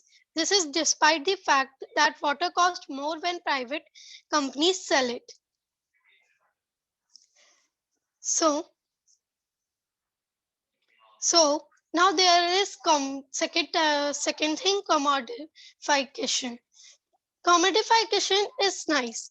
Treating water as commodity that can be traded will be good for downstream states as it creates an incentive for upstream states to take account for their interest rate. By paying an appropriate rate for their water supply, they can ensure regular flows and influence policy. For example, in order to profit from water as commodity, upstream upstream states may forego the dam building, improve the efficiency of agriculture irrigation practice, and maintain large forest areas that are crucial to a healthy water cycle. Such leverage can only be achieved through treating water as commodity. International agreements are too easily broken by Uh, new governments. Sorry for the interruption. Yeah, thank you. I was just asking to wrap up, but that's fine. You did within the time. Also, Sai, could you please make sure that the timer is on next time? It is on Um, my screen. Was it not visible here? Just a second, then I'll reshare. yeah, Just right. So any questions? Yeah, Zara, go ahead. Okay, so as Tanisha stated earlier, that government's third parties are corrupt and they do not maintain the water supply properly. So actually, the privatization frequently leads in the compromise of environmental standards, because the corporate agendas are driven by profits rather than public welfare. So the National Association of Water Companies represent the private water business. Um, so they insist that all the federal rules should be based on the reasonable cost benefit analysis. That implies that the public health is jeopardized in the name of increased profits. Actually, what was your question? So my question is that it's not just the government's third party that is corrupt. It's also that there are also private organizations that are only doing this for the money. Yes, absolutely. Government is not always corrupt, but as we see that, let's take an example that your water tanker is empty, you will call in government and in private. The private will cost more money and come far more early than a government one because it's free. Everything we do is for money. The job that our parents do is also for our money. All right. Thank you. Next up, we have Zara as the last speaker of this session. Yes. So 1 second. I'm sorry. Okay, so let's start by understanding what private sector participation for water privatization really means. It's used in the literature to cover a wide range of arrangements between government agency and a non-public institution, but it usually refers to the contractual agreement involving a public agency and a formal private company. So let's start by talking. Let's start by talking how I'm against privatization of water. So the government agencies frequently make deals. Okay, sorry, never mind. Due to its importance as a basic human need, the privatization of the water has sparked much debate. Water and sanitation are frequently characterized as items which individuals have a right, regardless of their ability to pay. In such debates, the right to safe drinking water and sanitization are a reasonable cost. A slew of other international water-related declarations are the belief that privatization violates the human rights, and it's frequently based on the assumption of that privatization is accompanied by full cost recovery via user fees. An interpretation that is consistent with the emphasis on cost recovery in many attempts to promote private sector participation, even if it differs from the type of subsided participation that many private operators would prefer. That's it. Thank you. Do we have any questions? If not from the participants, then Nishan, go ahead. Yes, ma'am, your speech carried the theme that if privatization of water, even though I'm opposed to it, if privatization of water is allowed, then government water supplies will be discontinued. But that does not have to be the case, does it? So wait, can you repeat your question? Like you were saying that water is a basic human right, and like it will be violated if privatization is allowed. So that carries the theme that if water supply is privatized, then government water supply will be discontinued. But that does not have to be the case, does it? So no one is like saying that the water supply for the government has to be discontinued. It's just that the privatization, the theme is that the privatization, it's mostly that the assumption is that the privatization is accompanied by full cost recovery, which is via user fees. And that's what it is. Okay, All thank right. you for clearing that. Thank you. Do we have any more questions? All right. So with this, we are in the end of the debate session. I would really appreciate if the judges would like to say something about the whole session and give their feedback or what they feel about it. Basically, a conclusion. First of all, it was quite an interesting topic. Directly, may I, or is it something that you wanted to say? No, sure. Like it's totally fine. All right. Go So I was actually really excited to share my reflection.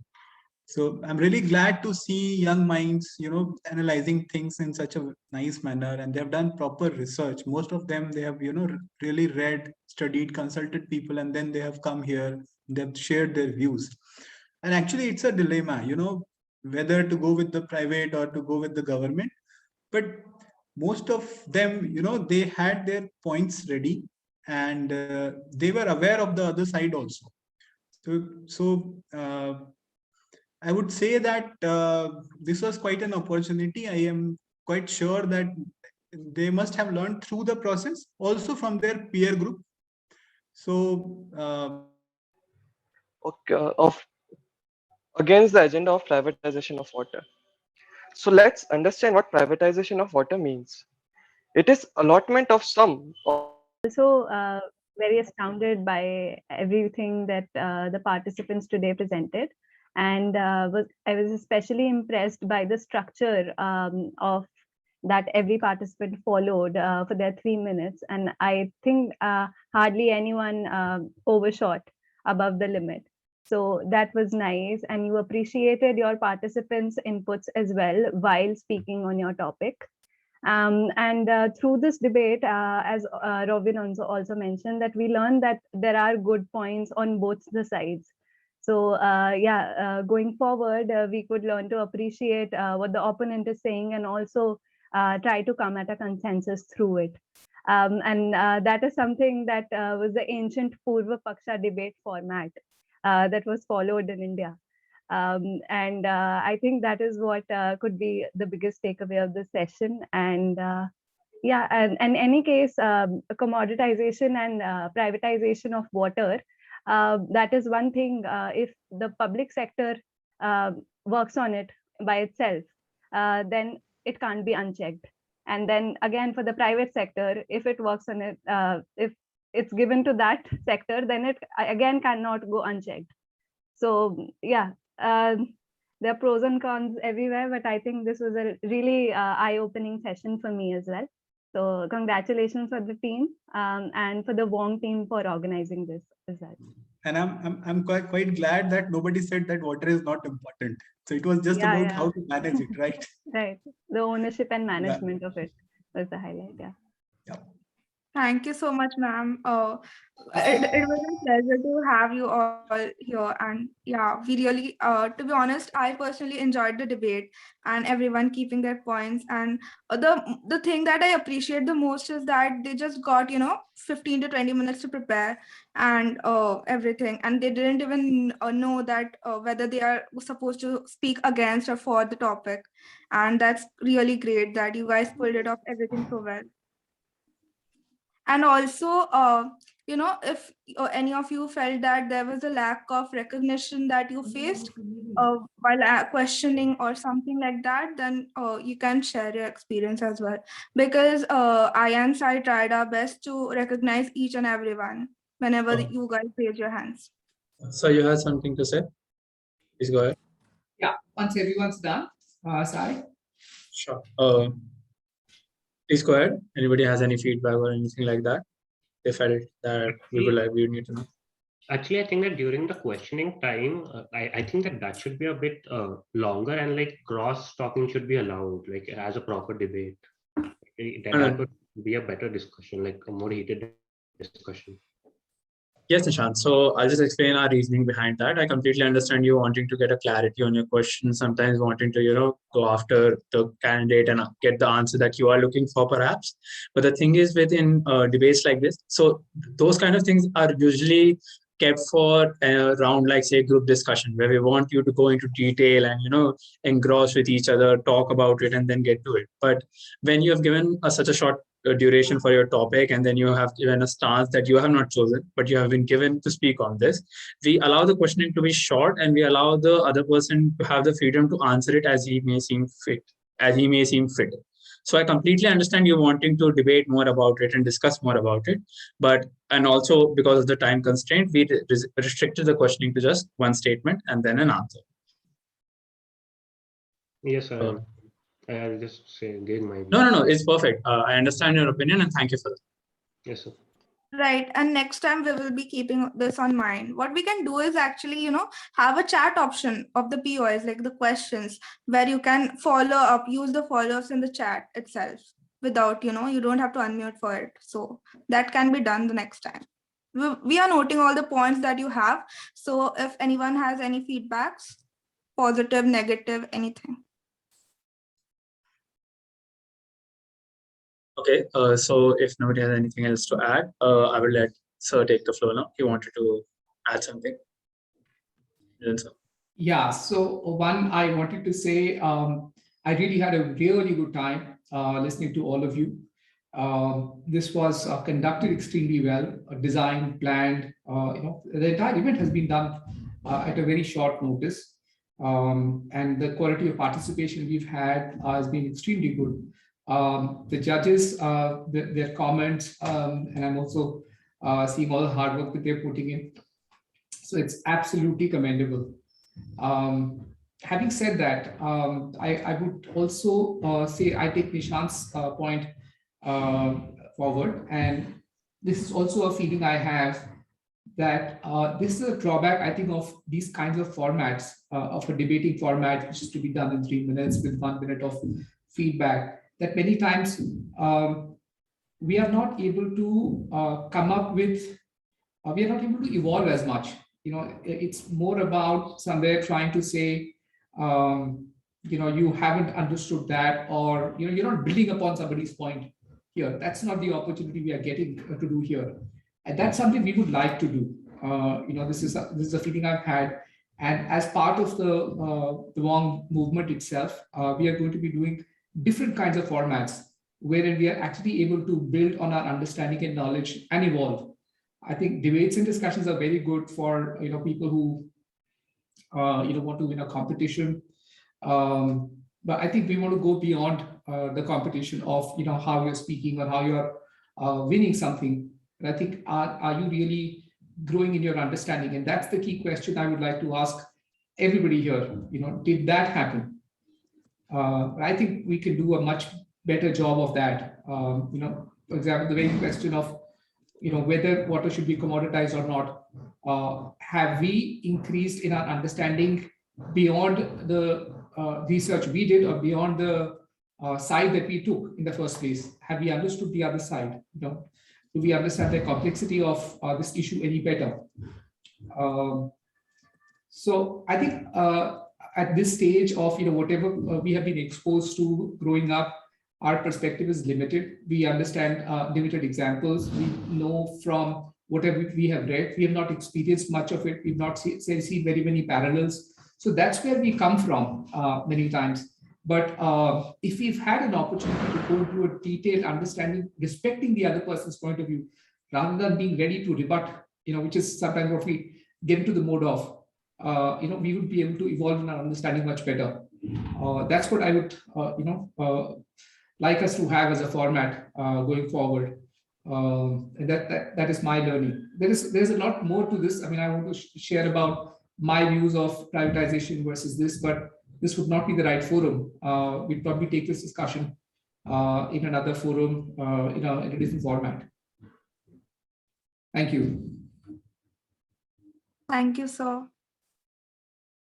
So before we proceed, I would like everybody to just switch on their camera, because we would like to take a picture of the room here. So if everybody could just click on the cameras and look towards their screens. I see a few people who have not switched on the cameras yet. Dishita and Shaj and Bhumika. Bhumika, please do that as well. It'll just be a quick capture and Smile. then Dishita, your camera is still off. Yes, sir, this is it. Sure.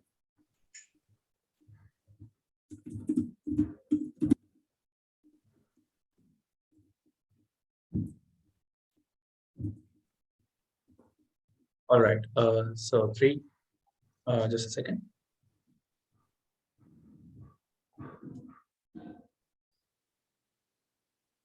All right, guys. Thank you. Go ahead, Asta. You can take over now. Okay, thank you, Sai. So I guess we are pretty much over with the debate session. I guess next up we have SDG hacking 2, right? Sai, if I'm not wrong. No, there's a small round after this. We'll let them know once they go out of the room. So if the debate is done, yeah. Okay, so guys, now we all need to go to the general room again. So it was nice having you all here for the session. It was a really great session. I really enjoyed it. And I hope you guys also enjoyed and learned so much. Actually, in the itinerary that was provided to us, It should be that you already have your own recognitions in your mind. You can just go on that, yes, I am done with the speech. So I'll be going first, and you should be fighting for speaking first. Not fighting exactly, but yes, I hope you do understand that you need to have the excitement. If you are in a debate, you have to show the excitement that yes, you are providing with certain arguments, which is in regards to the whole agenda itself. So from next time, be more active, be more interactive. That's very important in a debate. It's not a group discussion. In a debate, interaction is must, right? So when we will be in offline events, this is an online event, we can go on with this. But in case of offline events, you will be in front of all the people. So you need to be very specific with the arguments which you're trying to make, right? So just participate more and try to build on more research. That's it. Nitin sir, Ayushi ma'am, or any other member who wants to address something, please do it. Yeah, I'd like to come in after Ayushi is done or anybody else wants to speak. Okay, thank you, Nitin sir. So firstly, well done everyone for putting in the efforts. But mostly I think Sujit has covered well. What I felt was one, definitely, you're coming here for a debate and you're coming here to speak something. So I think it's very important if your videos are at least on because we are in a virtual setup.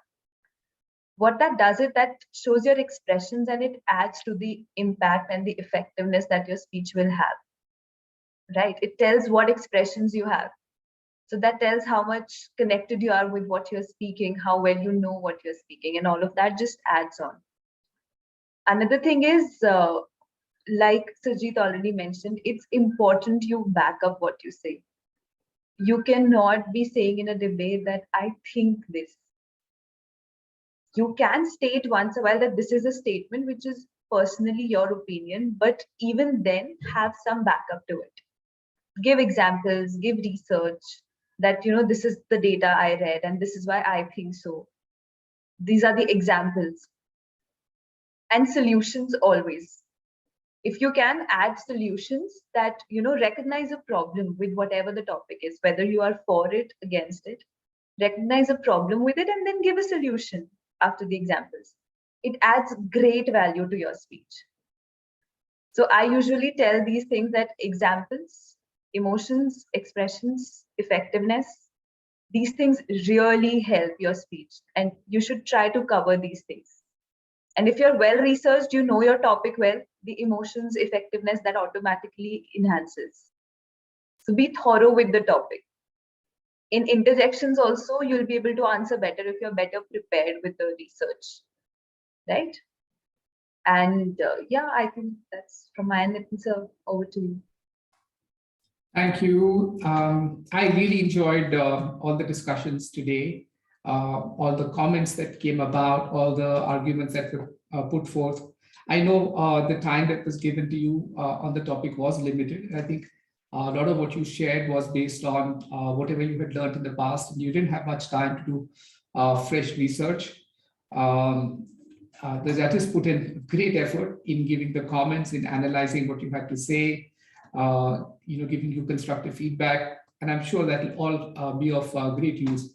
And the team of Vongals have done a fabulous job in putting everything together and putting it through in a short span of time. Having said that, how can we improve further going forward? One is, of course, we give more time for you all to research, have a mechanism wherein, there is more discussion that is happening.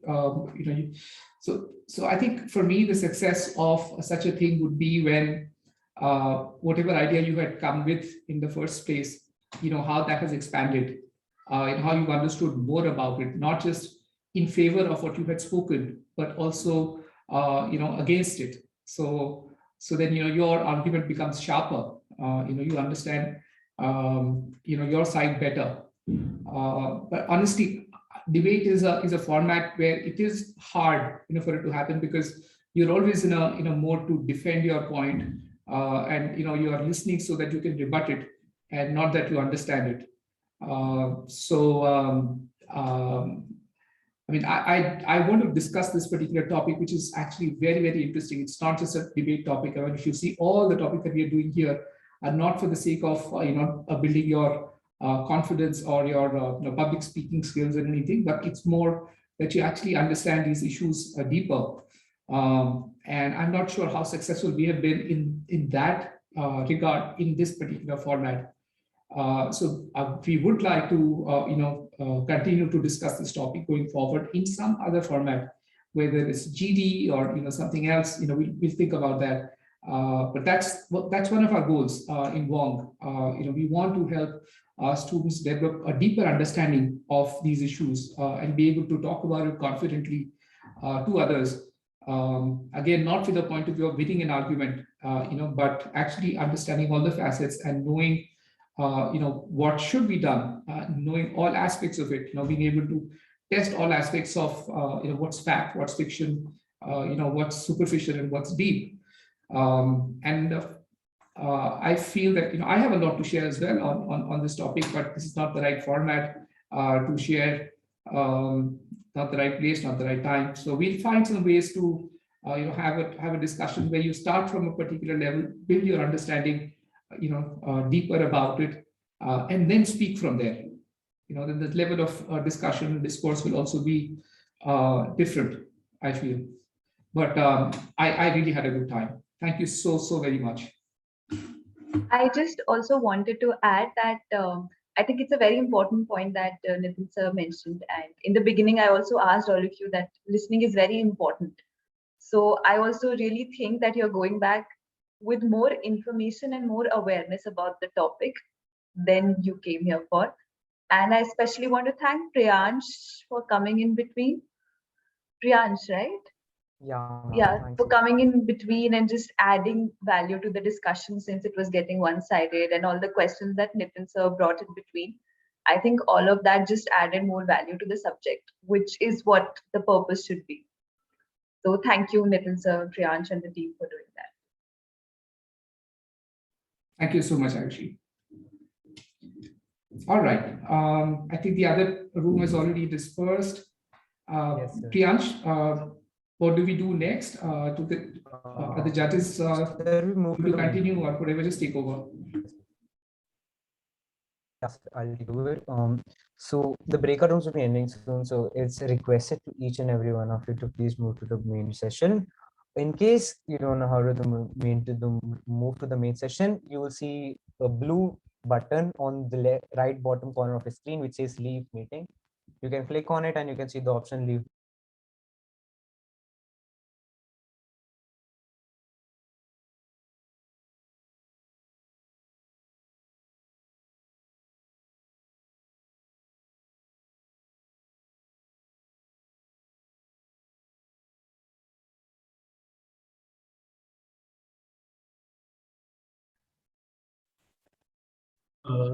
Neha, I think it's a little too zoomed in.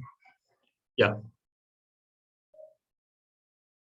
So is everybody back from both the rooms?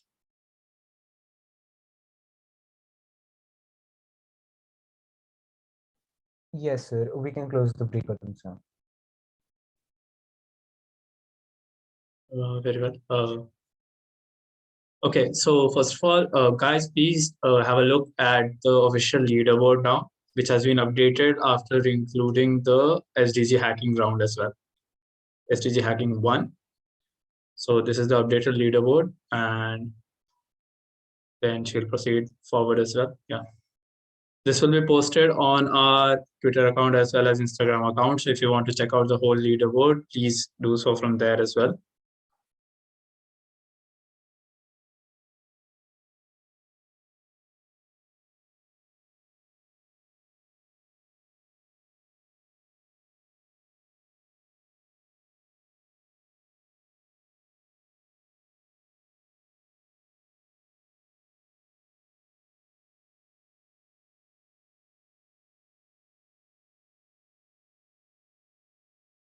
So if everybody is here, we can then proceed with the next round. So this is going to be a sort of a bonus icebreaker round in which we require participation from every single one of you. And for that matter, I would like everybody to please switch on their videos as well.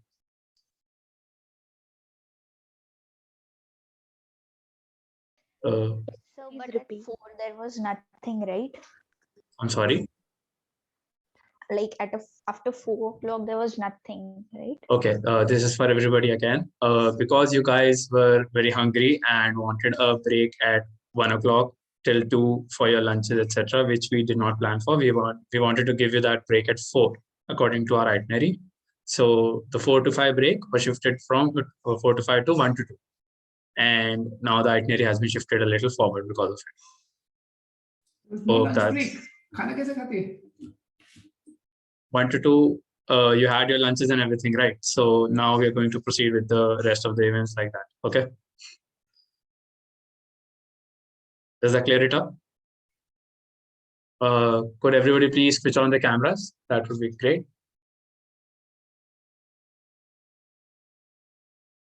Okay. Yeah, please don't make me call out people specifically for cameras, etc. Don't give me this online teaching feeling again, all over again. All right.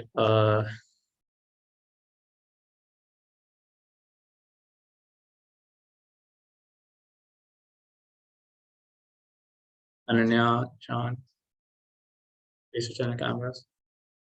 All right. So this is a round where we have very little to do as organizers and more for you participants to do. So what we call this, as you may are all aware already, a talent show. And the event could not be simpler. It is basically for you guys to showcase any talents that you may have, that you may want the world to see, that you may want your peers to see. Maybe you have not done it before, maybe you have done it before, maybe you're a good singer, maybe you're a good dancer, maybe there's a painting that you're proud of that you want to show it to everybody. Anything, any talent that you feel that you may have, please feel free to showcase it to us and consider this your stage. So we are taking, again, as I said, as an NGO, we love our volunteers. So anybody who's willing to volunteer to say sing or dance even, or showcase something that they're proud of, that a talent they believe they have, please feel free to do so. So do I have any volunteers? Raise your hands.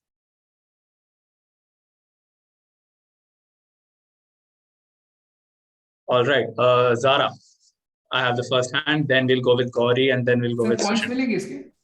Sir, just to go and take out that drawing which I have drawn, can I off my camera? Yeah, sure. If you can come back quickly, then you feel free to do so. Okay. So who asked about the points or something like that? Sir, points milenge. Aam aadmi. Okay. All right. I will say yes. There will be, obviously, we reward enthusiasm and we reward volunteers. So if you do volunteer, if you do showcase your talent, then of course you will be given bonus marks as well. But to be fair, we would like you to showcase your talent even if we did not give you points, because where else would you get such an open stage for? All right. So first of all, Zara, we chose you. Thank you for volunteering. Please go ahead. I would like to show some of my drawings, if that's okay. Oh yeah, that's perfect. Sure. So I So just guys, started. Yeah. sorry, Zara, Continue. just sorry to interrupt. Guys, you feel free to use the chat box to give compliments, to applaud, to do whatever you want. The chat box is open for you guys. And we'll also be seeing who is more enthusiastic and who is, who likes to appreciate their peers and things like that. So please go ahead, Zara. The So first yours. I'm just randomly gonna flip through my book. So yeah, I'm just gonna like show whatever comes.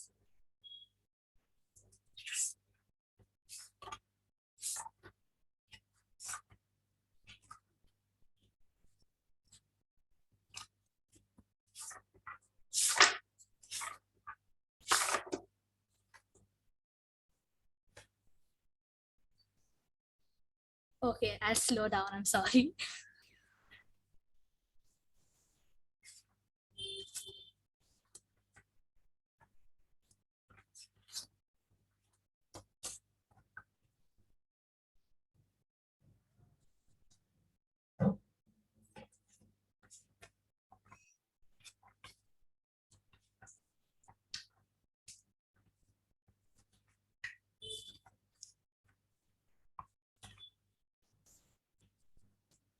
Okay, I think that's pretty much it in this book. So Okay. thank No, you. that was amazing. So do you take art classes or something like that, Zara? Yeah, I take art classes. Okay, and which class are you in? I'm in 9th grade. Well, that was very good and very, very good. So thank you for showing just your talent. And I guess everyone agrees that the drawings were amazing. Yeah, they were. All right. So now we move on to Kauri Vadera. Yes, sir. So, sir, I have two talents to show to everyone. So they won't take much time. The first one is you can see I have made a virtual background. But as I introduce myself as a mischievous person, so I would like to show some of my mischievous backgrounds. So this is my sister who watches me while I'm doing my studies. So she is always there with me during online classes. And she suddenly appeared when I was, doing this championship. And this is my cousin out here. And he just came from school. And my sister went away after seeing him. And this is my opinion that I love food more than I love K-pop. So if you can see it. And when I don't want to show my face and say hi to everyone, this is what I do. So this is another lady who says hi when I'm not there. So this was one of my talents. And now I would like to share a poem with all of you, which I actually wrote to explain SDG goals to my brother, and he had an event in his school. So I would like to speak it so that you all are able to understand it and speak it as if I'm a child with modulation. So please bear with it as it is one another talent of me. Please Let's go ahead. live. Yes, sir. Thank you. Let's live in a world with happiness all around, with animals and birds safe and sound. Let's live in a world with beautiful nature. No one should be hurt. Love for every creature. Green and clean energy, sustainable community. Education for all, poverty should fall. Good life on land and good life in water. Peace with friendship band, no difference with gender. SDGs make Earth beautiful. They are our goal. SDGs are our treasure. Their importance is difficult to measure. Thank you so much. Thank you so much, Kauri. That was amazing. I'm impressed that you wrote that poem by yourself. That is certainly a talent. So thank you so much for volunteering as well. Anybody has anything to add to it? Great, superb, wonderful. Love the enthusiasm and expressions. Well, they're all praised for you, Gauri. So thank you for that. Thank you so much. All right. So the next person who volunteered, I think it was Sushim. Yes. So go ahead, So Sushim. my hobby is painting. This is one painting on woman empowerment. Sushim, you need to raise it a little more. I don't think we can see it. Okay, yes, now it's visible. Yes. This is a painting on woman empowerment. Yeah, so it's showing that these are the empowered movement that are flying high with bright colors. May it be international sports, astronomy, flying Rafale, writing, singing, or homemaking and whatnot. I make I have like different mediums like acrylic and watercolor. So this is a painting on evil, destroying evil. And this is another acrylic painting. And this is I made a Krishna using acrylic colors. I've also exhibited my paintings in India Habitat Center, some of my sketches, and this is my collage that I made, one of my collages using old newspapers. So yeah, thank you. That was amazing, Sushim. Where did you say that you had displayed your paintings in or exhibited them? That center. I'm sorry? India Habitat Center. Oh, the Indian Habitat Center. It's amazing, Sushim. Thank you for showing us your paintings. The next one, let me see who wants to. It was, I think, Pritika, if I'm not wrong. Yes. So basically, I write poems. I even run a blog with my best friend. So I like to.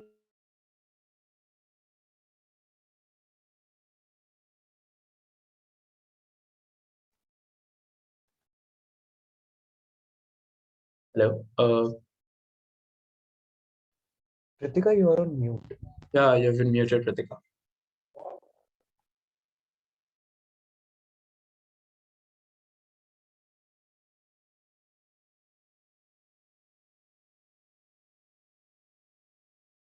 I don't think we're able to hear you, Pritika, but please go ahead and show us your poem. Can you Scroll hear me down. now?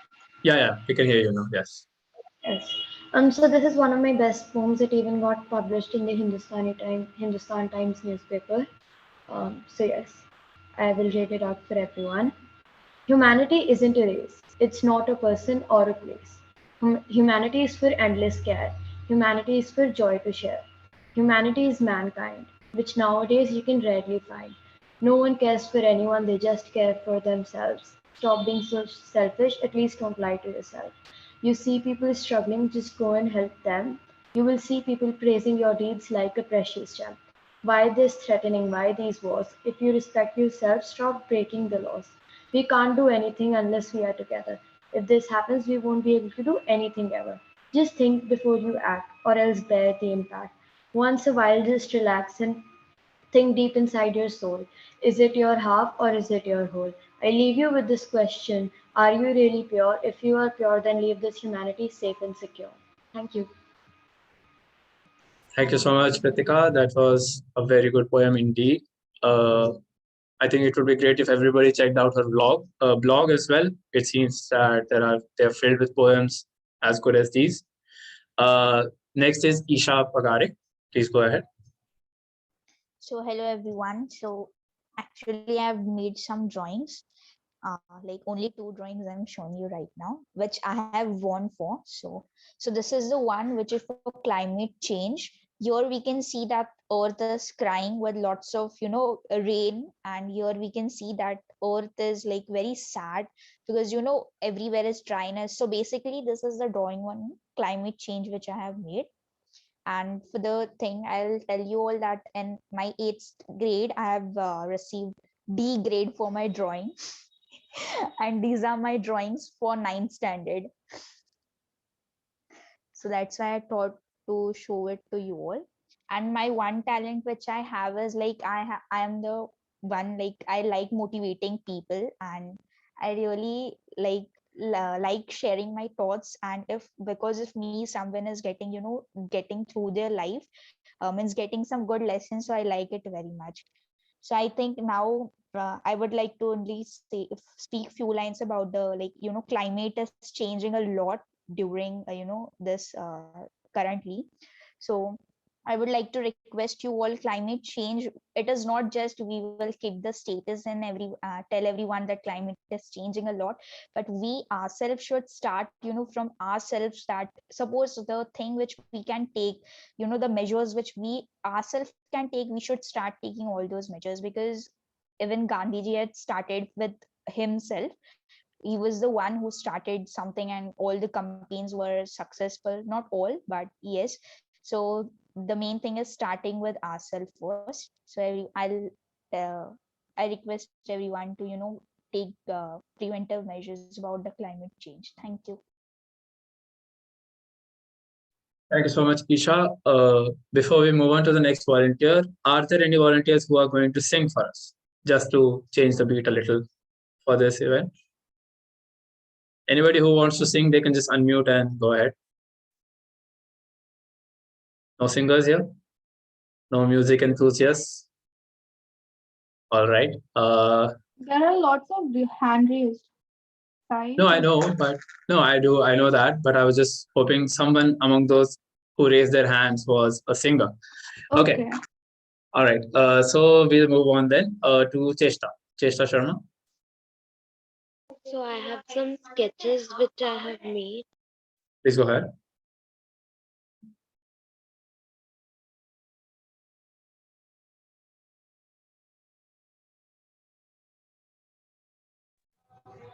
This is one. I have actually 3 sketches, and this is second, and this is third, which I have drawn for recently on 24th January. We have our Girls International Day, so I draw this one.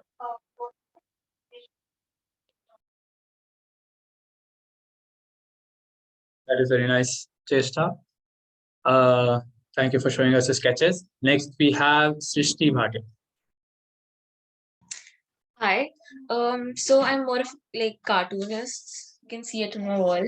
Like and then I have like written something. It's kind of lyrics. I'm completing this song actually right now.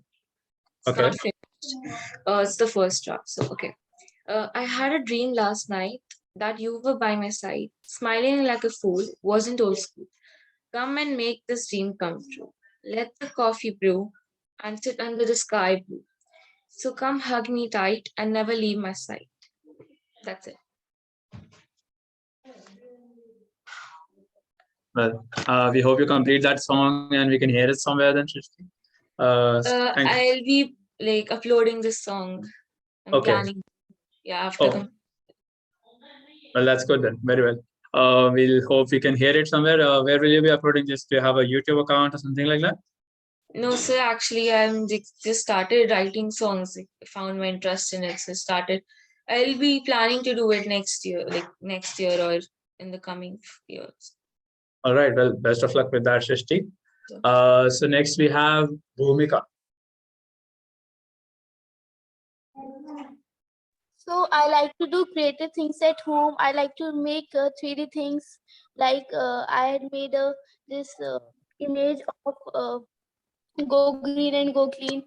And even I like to do yoga. So I have also won a medal in district level championship. And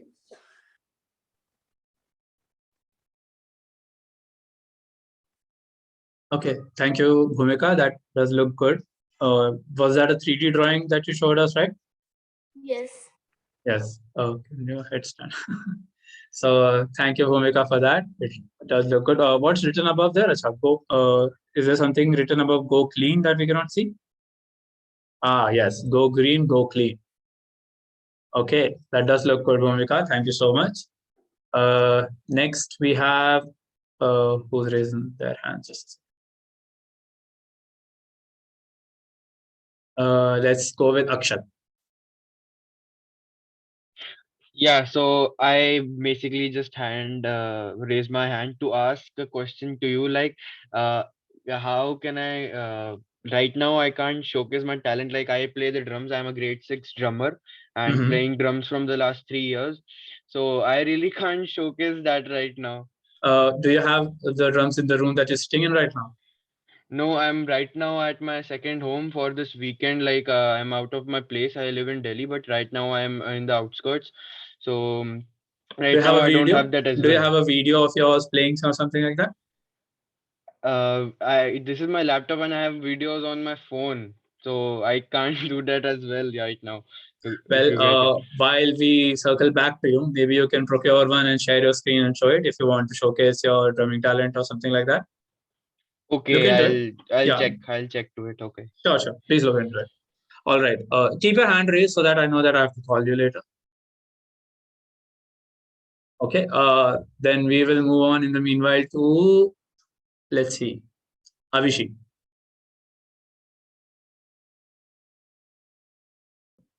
So I have a couple of sketches in a painting. Wow, so many artists you have here. Okay, go ahead. This is one Mahatma Gandhi ji sketch. I've made. Then the Starry Night by Van Gogh. This is Baby Krishna and Doodle. Maybe you could go a little slower so that everybody could see that. Yeah. Could you show the Van Gogh one again? I think everybody would relate to that one. I think everybody has seen the original one. So that does look very close to the original. So that is really well done. Thank you, Avishi. Thank you for sharing your talent and your sketches, that is. Next, we will move on to, let's see, Anjali, go ahead. Okay, thank you. First of all, I don't have a great talent. I saw the paintings of the people, and they were so good. I mean, so good. And Gauri also sung a poem which was so great, and I loved it, especially.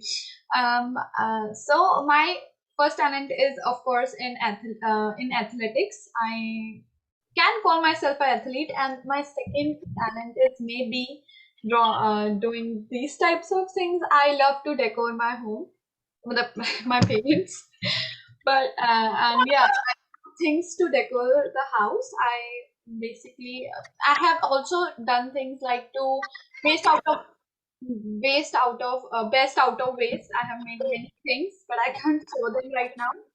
So yeah, Could you display that vase again? So I turn it around so that people can see it. The one you just showed. Yeah. So you painted the flower yourself, or is it a 3D thing? Yeah, it looks like a 3D. Yeah. yeah, it's a clay. I have shaped them first of all, and then I have painted them with the acrylic paint. So the whole pot and everything was made by you. The Yes. flower, the pot, and well, wow. So pottery is one of the things that you do as well. Yeah, sometimes. That is someone multi-talented we have here. So thank you, Anjali, for showing us your pottery as well. Next, we will move on to Tanisha. So I don't have a talent. Everyone is just artists. I just do some paintings. Paintings like scenery, night scene, and evening. And I have done one for my school of Ganga. And as I said that I am good at dance. I have won this award on Ryan International Championship of Dance. Well, that's funny. You just said you have no talents and you listed such a big list of talents. How does that work then, Tanisha? So thank you so much for showing your paintings. They were actually really good, and congratulations on the award as well. Moving on to, let's see, Madhav Rati.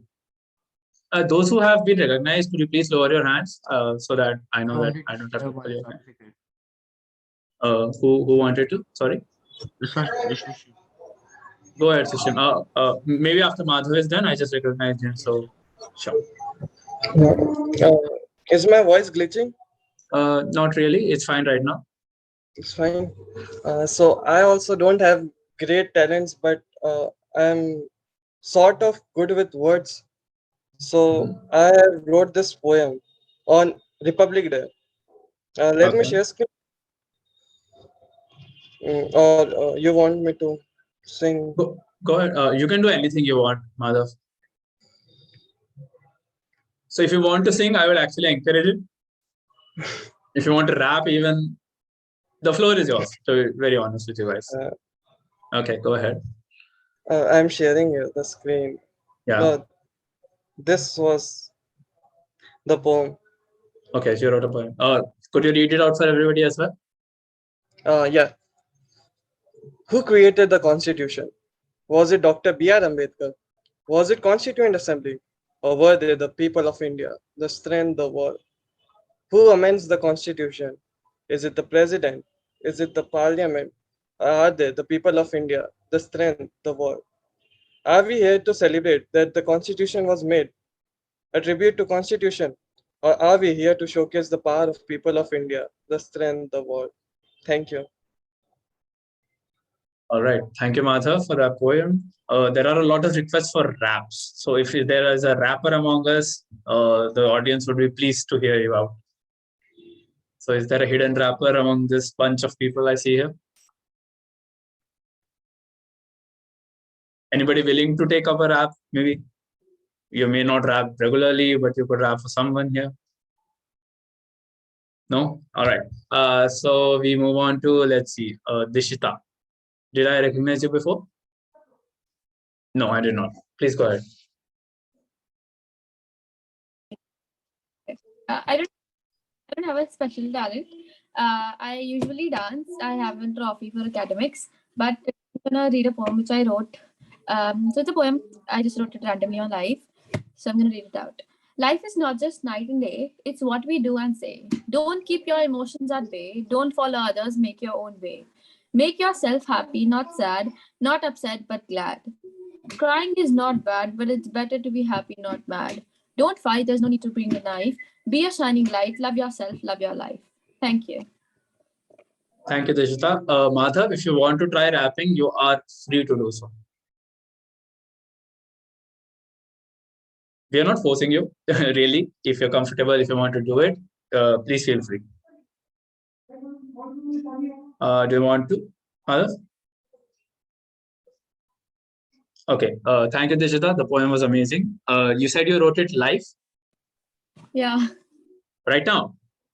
Not right now. I wrote it a month back. So you mean live as in you were in a competition or something like that?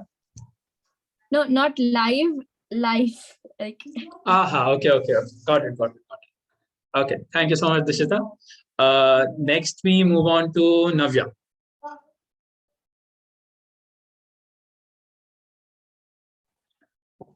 So even I will be showing my paintings. Since I don't have my art file right now, I'll be presenting my screen. Sure, please do that. Is the screen visible? Yes. Yeah. So are these digital art or some? Oh, you painted these? Oh, I like to paint. I painted them on paper and then I click the pictures. So. But the quality of them is amazing. So great work there. Yeah. All right. So that's a take on Paris, I'm assuming. Yeah. Okay. Also, this was an assignment on Durga Puja. So I had made this using soft pastels. And then this one is an emulation of Jamini Roy, who was an artist.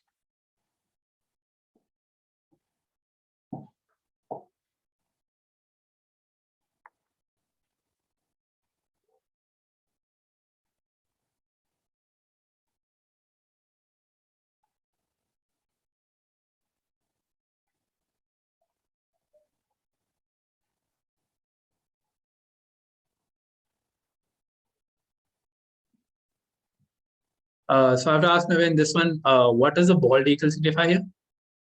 Sorry? The last photo. What does the eagle signify here? I see it is symbolic of India in some ways. Yeah, so birds are generally, related to strength, freedom, and all. So eagle stands for freedom, so that is what. No, bald eagle is usually associated with America, if you're all are aware. So that's why the question. Yeah. But the art is really good. Thanks. Thank you, Navya. Thank you for showing your art. The art is wonderful, and the initial two paintings were really, really well done. I was very impressed by your photography of those paintings as well, if I may add, because the quality of those was very good. So thank you for showing your art to us, Navya. Now we will move on to, oh, Akshat, are you back? Do you have your drums?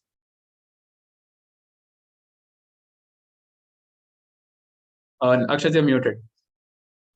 Oh, sorry. Yeah, I was saying that I do. Just a second. I have a video just. So can I share my screen? Yeah, please go ahead. Okay.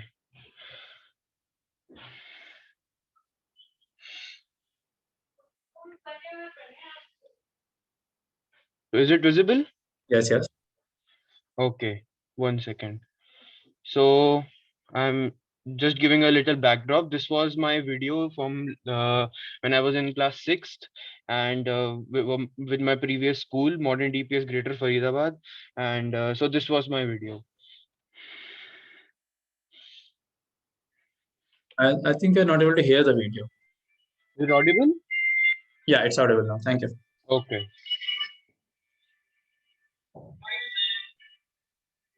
The story for the quality is very old video. No problem. No problem. So in this is a song of the investiture ceremony, and I was playing the drums behind it.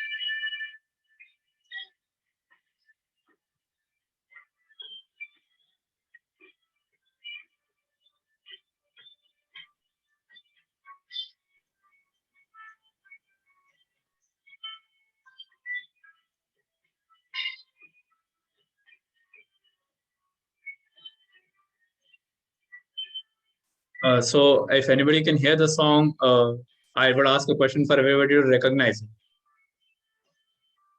If you can faintly hear it, you can kind of recognize the song.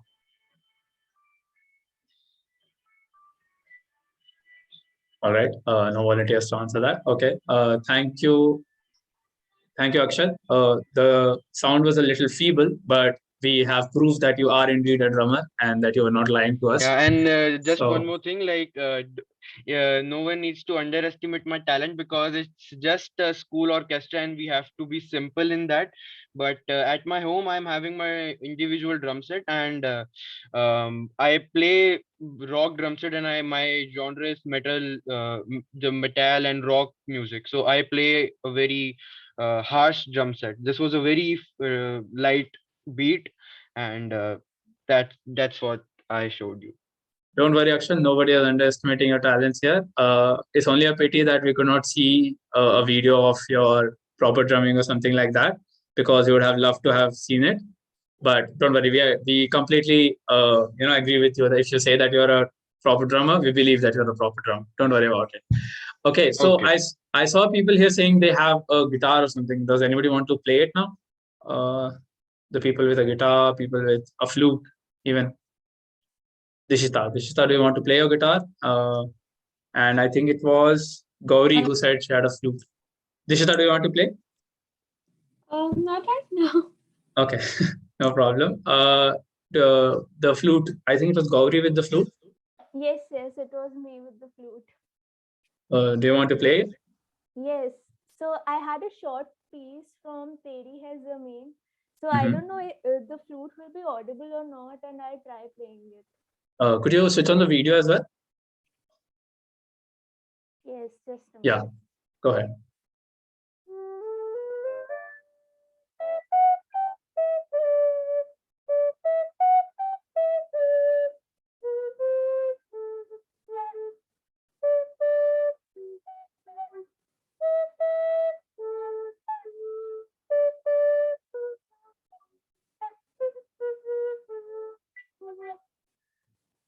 Well, that was wonderful, and we could clearly hear it. Thank you so much, Gauri. You do really have a lot of talents. So that was amazing. Now, next, who wants to perform something for us? Great, amazing. Yeah, people are all praise for you, Gauri. Now we shall. Okay, so Shim, you wanted to show something, right? Yes, certificate. Okay, go ahead. So it's a certified game developer certificate. I have created websites and I've created games and apps too. Are there any apps or websites that we may recognize that people may have visited often? No. Okay. I have not no pro- published it yet. That is Uh-huh. Thank you so much then. And two videos explaining science, math stuff. Okay. Next we have Ananya.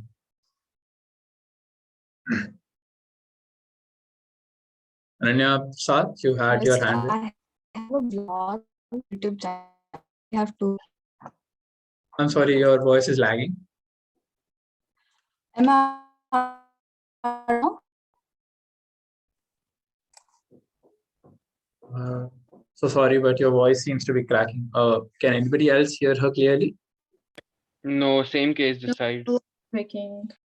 Okay. Ananya, could you try to maybe reboot it or use a different Now mic? am I audible? Yeah, you are. Yes, so I have a blog that I'd like to share. Sure. Please go ahead.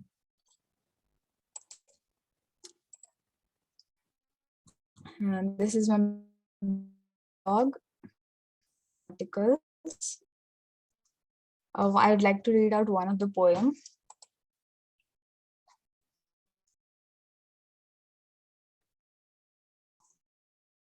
So I wrote this poem. It's a take on little villains of all literatures and movies. Mirror, mirror on the wall, who was the greatest of them all? Heroes were used to demonize them. Could they have been used to humanize them? Mirror, mirror on the wall, who was the best of them all? Sure, they're villains in our fable, but aren't heroes evils in someone's tale? Mirror, mirror on the wall, were they even villains at all? We thought them evil, so we called them villains. But did they even do anything wrong? Mirror, mirror on the wall, they didn't do anything wrong. If only you look at them through a mirror, hidden beneath, you'd find a hero. I also have a few artworks on my blog. Okay. This is one of Jawaharlal Nehru that I did. And these. Thank you. Thank you so much. Am I audible to everyone? Yeah. Thanks a lot. That was a really good take on movie villains, I suppose it was. Ananya? Yeah. Okay. So that was... I'm sorry? Yes, all the villains of literature, books. That was really an interesting take and a very well written poem. So thank you for that. I think we have a new hand in Mansha. Oh, and yes, as Gauri pointed out, the name Mary Curiosity is a very unique and very creative name as well. Thank you. Mansha, do you want to show us something, showcase a talent of yours? Yeah, I just want to show some of my drawings. Please go ahead. Okay.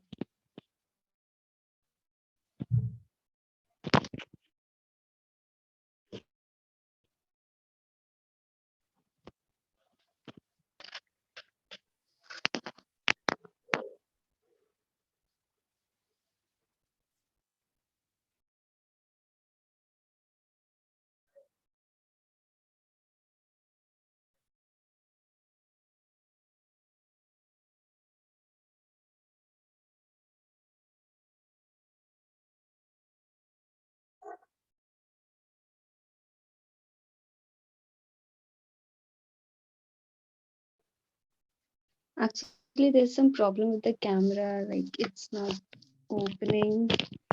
So Well, okay, until you fix that, and you can read this video.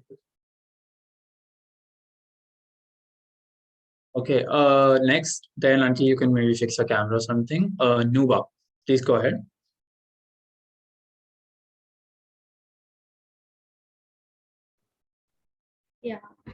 My talent includes poem writing.